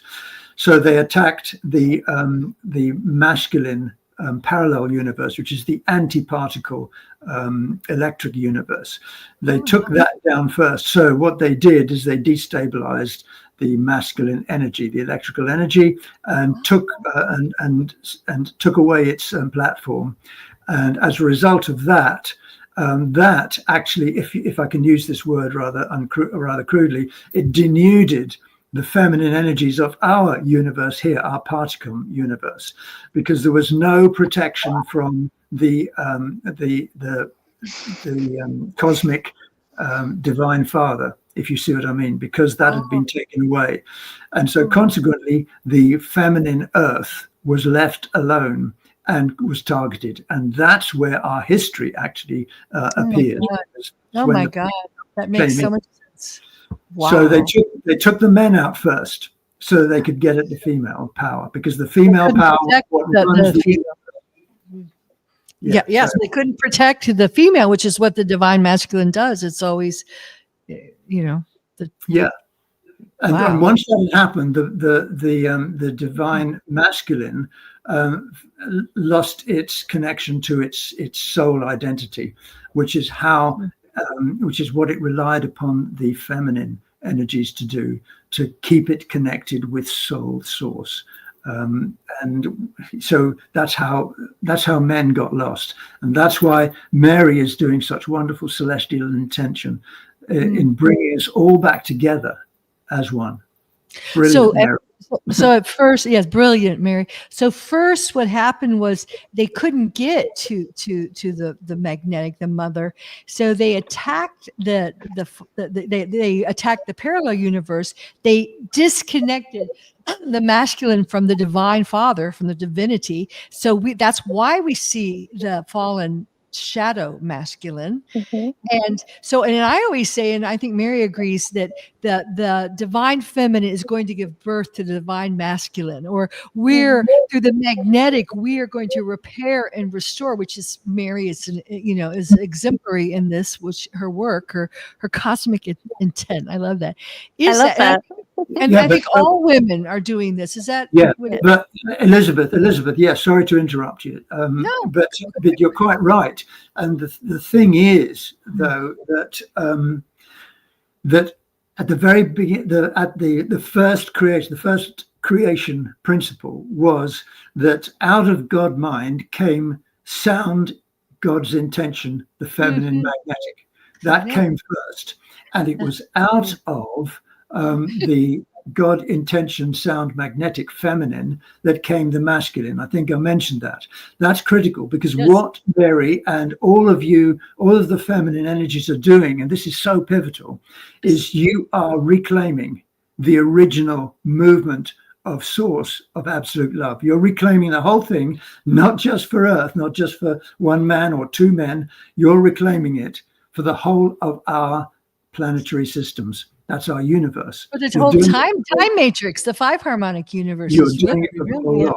Yes. We're the instruments of the crystal, spiral and the crystal river failsafe. We're doing the work through, and that's why, Mary, you tone and I tone all the time, and my throat has been so blocked. But it's all, even my thyroid that was nuclear. The doctors told me to take a nuclear cocktail, and that's starting to come back, because the divine throat chakra. So don't you? And you were saying this before, that the word was before, the word of God was the mother, eternal mother word. Yeah. Remember? Yeah. What I can say from what you're saying, what I hear there, is that it was the masculine was made finite, and the masculine was taken out of his channel. And many men have said to me, like, they feel so frustrated that they cannot see. They cannot have the same vision as women. And what I would say, with my knowing that this restoration of the golden grandfather trees, which is the like eternal architecture of the framework of the network of Father on earth in a tangible way that we can know, is bringing the masculine back to infinite, as opposed to finite. Brilliant. And we have been infinite, but out of love, we have made ourselves finite, because we loved our counterpart so much. We loved the world, that we sacrificed ourselves so much, very much. I know that, Peter was fallen, and I just, had to go in and meet him where he was. And I think that's what all women are doing. And that's why there's been so much suffering, because we've retained that memory of our twin soul. There's some back feed there, maybe, David, of our twin souls. And women long for that union. I hear them all the time when I do readings for people. I was on the psychic lines, and where's my twin soul? Where's my twin soul? And we're reaching out, because we remember the divinity of that beautiful, beautiful union. Yeah. And we do. We long for it. Yeah, we remember. My first love was Jesus Christ. My first crush. There was no such thing as a crush on a pop star. It was Jesus Christ. And I remember the heart of Christ. I remember the heart of Father. Was it Ted Neely? Was it Ted Neely? Was it Ted Neely? It was actually just a picture, a tapestry. It wasn't even. I was in love with Ted Neely, and I knew every word of Jesus Christ Superstar. That was my teen idol. I write about that in my book. I know we were in love with Christ. And that was the Christ Absolutely. in the Yeah. male that we knew was there, but we couldn't get Yeah. to it. And that's Yeah. the heartache, I think, of what women feel. They feel that loss. They remember it. They know there's that divine love, but we can't get it. And Yeah. so, okay. David, do you want to say something to that? No, I wouldn't dare interrupt two ladies in full flow at all. Well, No, we can, it's all coming now. Like it truly is, because I've seen it and I felt it, and I could see, and once these things are corrected, they take on a life of their own. We are just restoring the fabric of reality. We are restoring the soil and the water in the womb so that the parasitic overlays cannot flourish anymore. We're effectively starving the parasitic overlays by nourishing the truth. Because parasites obviously don't operate on the frequency of love. And we're bringing the whole thing into love. Yeah. So as the parasites go, as the holographic nonsense goes, everything is just emerging, and it's incredible. The things that emerge are so surprising and so delightful.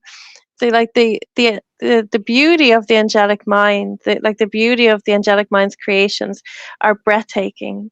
You know, so when they emerge, it's just such a delight. It's beautiful to be delighted. yeah. It's sort of like when you said about the parasites are getting the door now. They're being kicked out of the door.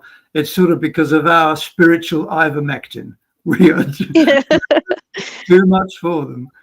Yeah. So I think the biggest takeaway for this is it's such a message of hope, because we've gone through the whole gamut of the struggle of the divine feminine of the female on this planet, especially, but the male has been, fell first, and they've been so distorted. It's like amnesia. They don't even remember who they are.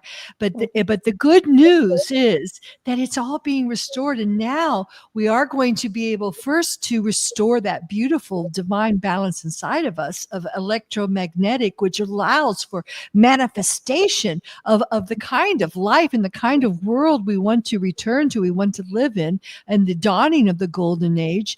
And once we restore that within ourselves, also that will appear in our holographic template as a physical manifestation of the male or female, our twin soul, that romantic, beautiful, true union where we have an experience, exchange codes through the sacred sexual alchemy, where the Yoshi gives to the Aiden the codes that bring more of him down into the manifestation to his physical body.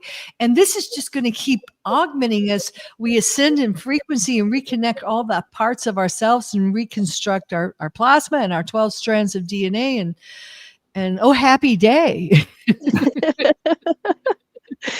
Yeah, I would love to just say, as we are reconfiguring the creator, or we are allowing the creator to emerge without hologram, without projection, is my greatest wish is to remember for everyone that the creator has a womb and the creator has a heart, and that is very real, and these will never be bypassed in any creations going forward. The heart and the womb will never be bypassed. So it's going to take a little bit of courage on the female part, and but I think we have to go on faith, because in our mind, in our trauma, in our history, our hidden history, there was a lot of trauma to stop us from this moment that we're now in. But if we can just have the faith that if we put our foot out there, it might feel different, because we're leaving the finite, many times the gilded cage that we've been placed up on the pedestal, waiting for the hero to rescue us. And I've been saying we're the hero. I mean, I know that was part of my story, wanting, and Peter did it all the time, and I'm still, you always have to finally become your hero and rewrite your life story to the heroic version of yourself.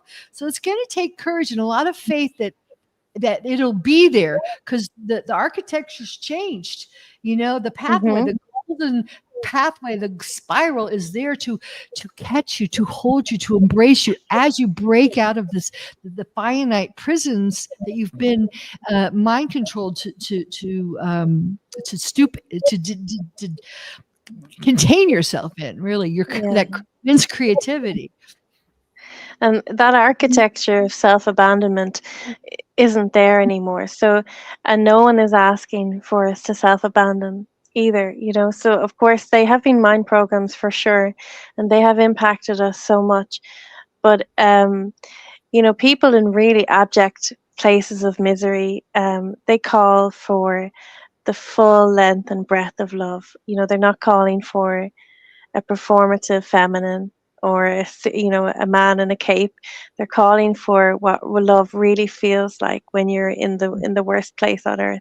So it's also about stepping into responsibility and knowing that anything that we turn our back on, and any kind of spiritual bypassing or anything like that, we are neglecting.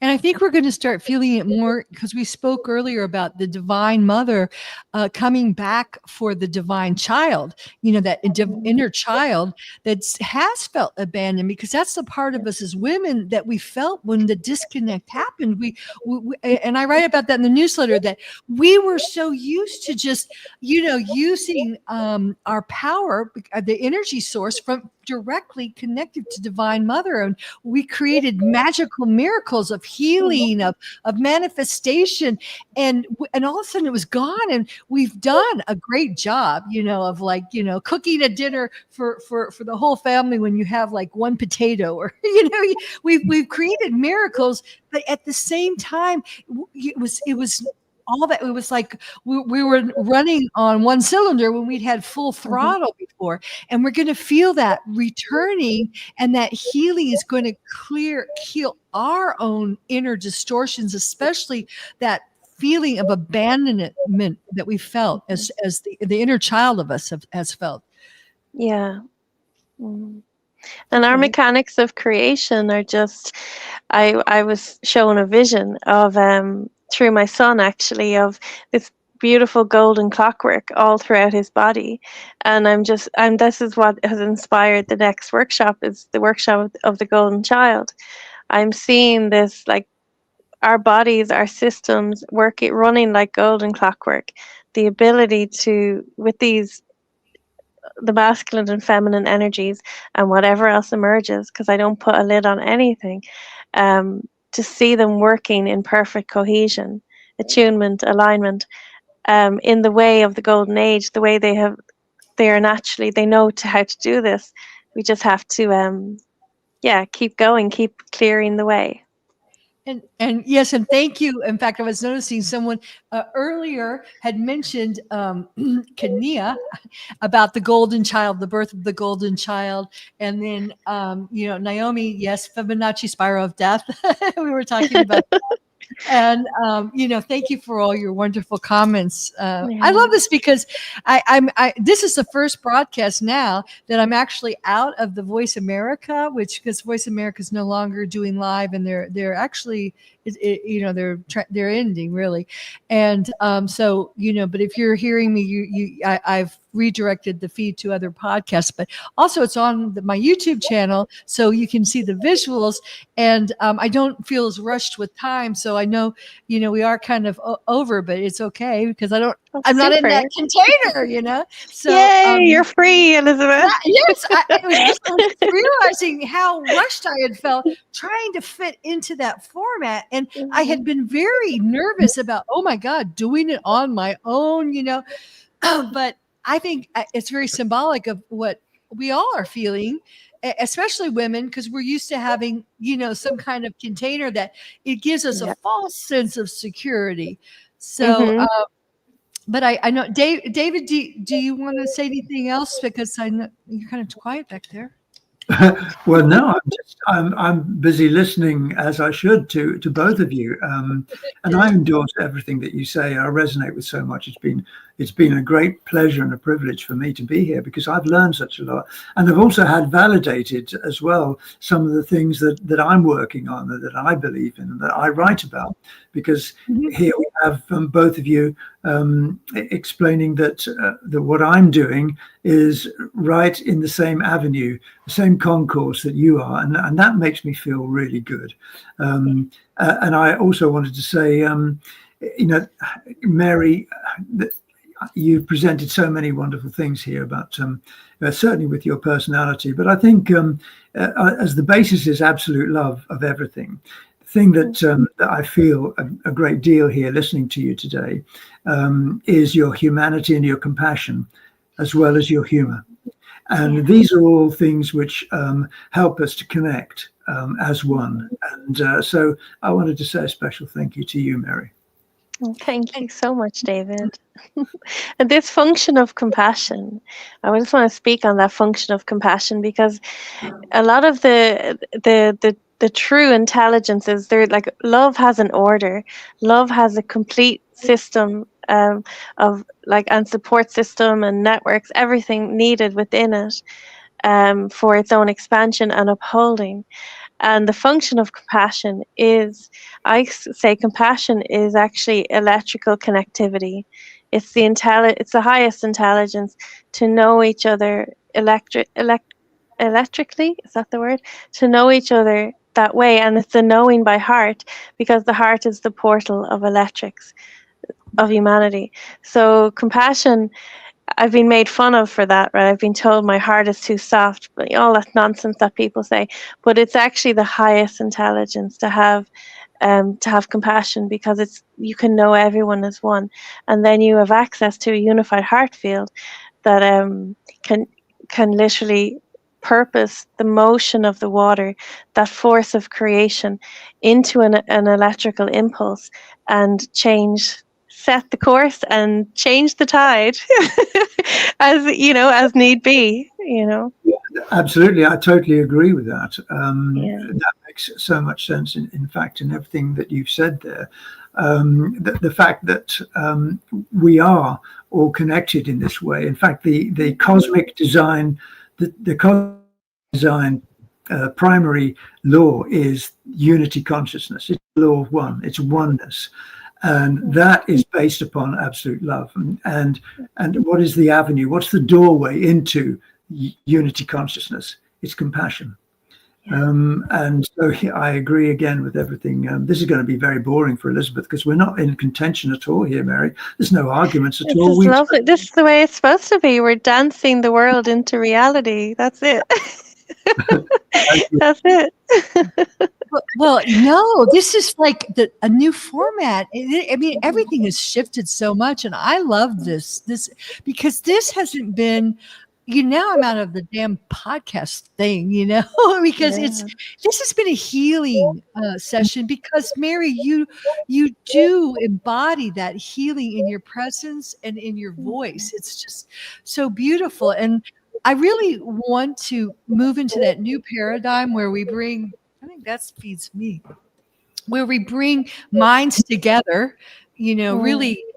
I think like the great minds and hearts of the new consciousness renaissance, kind of like the Da Vinci's and the Michelangelos or whatever. But we're all just the words we're saying and the frequencies we're throwing out. And I tell people, tune in to my show, attune to my show, because we are laying a whole new tone. We're setting a whole new tone here of a healing between the masculine and feminine, because that really has to happen. And a whole new way of being together, being in the world. And I think, unfortunately, Mary, you in this beautiful energy has been so pushed aside. And like you said, you had to just like isolate yourself and put your ear to your mother's womb when you came home to kind of heal from the external world. And sometimes I do it to myself. It's like, oh, I don't have time to feel that, or to be to see the delicate butterfly that is, fluttering around. I've got the rush of the world, and that world is fallen. We need to just shut aside and say, no, what is real is this compassionate embracing of life. I can feel this frequency of our convergence through my heart, and it's extraordinary. We've always had a unified mind, but it was like when you take the Christmas lights out of the box, they're a disaster. That's what our unified mind looked like. It was a disaster. And even with people, what I can say with this beautiful channel now, the masculine is given the architecture of the infinite channel of the Father. Such an amazing thing to say. The storytelling, we will actually forget our war stories. I've been shown that from the unified consciousness, the scar tissue is being expunged because it's not an intelligent use of energy. So what happens is that when there is scar tissue in a root system, it takes a lot more effort to run life through it. So it is being expunged. We're actually going to forget our war stories. We're going to forget our stories of separation. They'll just go. They'll be gone. So that's exciting. So that I won't have to listen to 10-hour podcasts anymore. Like 5 minutes. Yeah. Yeah, I'm so cheeky. I'm sorry, but there's a lot of retelling, and sometimes stop. Well, I'm like you too. I said, I live alone, and I'm very much isolated. Except I'm not. I'm getting ready to take a flight to the States in like 6 hours, but that's part of it. But I think not tuning into a lot of things is because the frequency is so jarring. Like you said, it's all, and we're going to start seeing more and more of this kind of the podcasting, whatever. This kind of sharing, this kind of talking is going to come first from our voices, from our tones. From our music is going to change. We had a Kwashi on here who's creating a whole new tone of music, frequency, and things. David, what do you think? What say you? Well, I would say obviously that you're quite correct in what you're saying. And with regard to all the 10-hour podcasts, etc., I'm with Mary on that one. The thing is, I immersed myself for quite a few years with figuring out what the heck happened. Because I knew it wasn't meant to be like this. So how was it meant to be? Well, I couldn't figure out how it was meant to be until I'd figured out what had actually happened. And so I spent a lot of time really analyzing the details of what went down in what we call history, but isn't history because it's all fake news.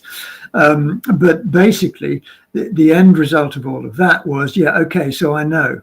Yeah, I've been there, I've done that. I know what happened. Now we're fast forwarding into our own future, the future that we create, not the future that was probably created for us or probable futures that were created for us. But we're now fast forwarding into what was always meant to be, what always was, and what will always be forever and always. And that is what we are creating. That's what Mary has been talking about here and now in practical terms.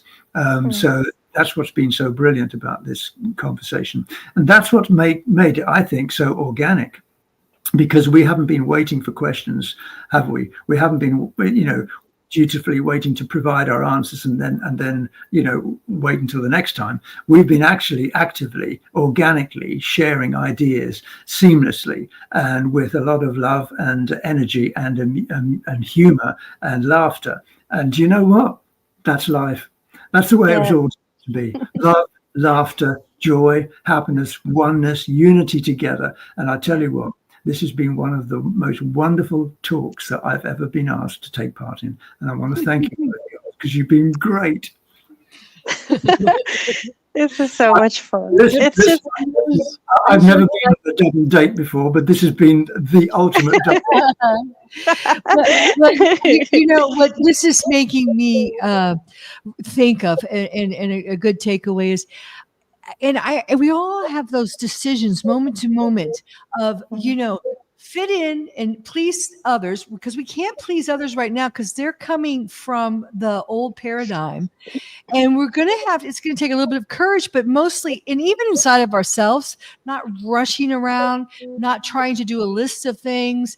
The AI web is being spun around us, it's like the whole Trump muskrat things trying to take hold. And, in America, for example, Siri will, turn left, turn right, take a cup of coffee now, wipe your ass, whatever. I mean, it tells you everything.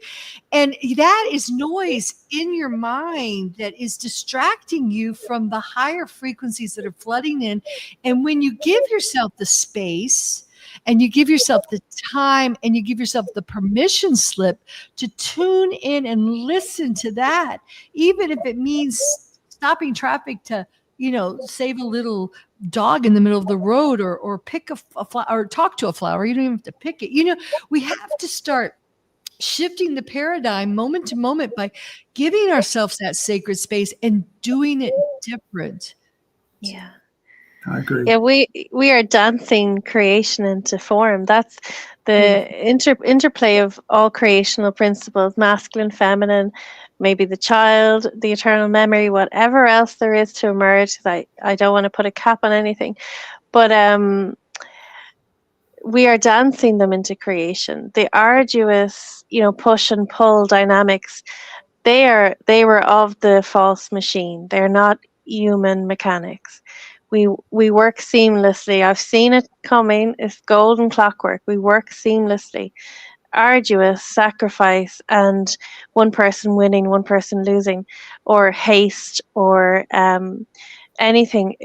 That is just showing that there's something wrong with the mechanics. We've just gotten used to it, so we think it's normal, but we all know it's not normal, and we've come to the stage now. I think I ran out of adrenaline last year. Like, we've literally we've come to the end of it. Like, there's nothing left. Either I change the engine or I'm out of here, or I'm just lying down forever. So yeah, we're just we were brought to the end of our dysfunction.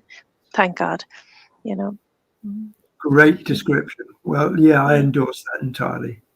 Okay. David, any final words? Yeah, I've got a final word, actually, and that is thank you. I want to say thank you to both, and also to all the people who are watching and who listen in the future, because this has been a very, very expanding discussion for me, and I've really felt at home with both of the people here, and with all the people who resonate in the same way with Mary. I have felt absolutely one with all of you. So thank you. Well, we love you, Dave Emory. We love you very much. Yes. And thank you. Mary, what about you? Do you want to say something? Oh, my last word. Thank you. This has been so much fun. And this is the way it goes now, right? This is the way of the conversation. So we just keep them coming.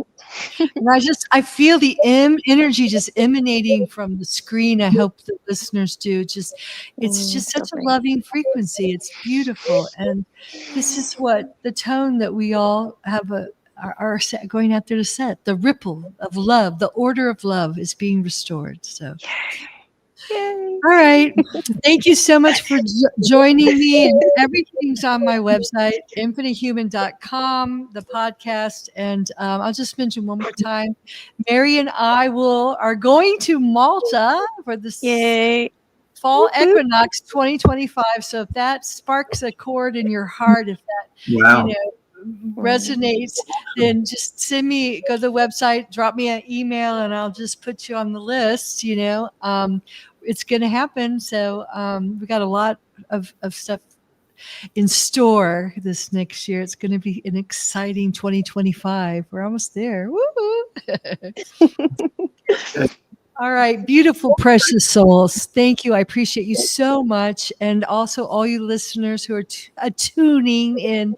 Thank you so much for listening. And I guess I'll say ciao for now. I hate to say goodbye. It's just so sacred.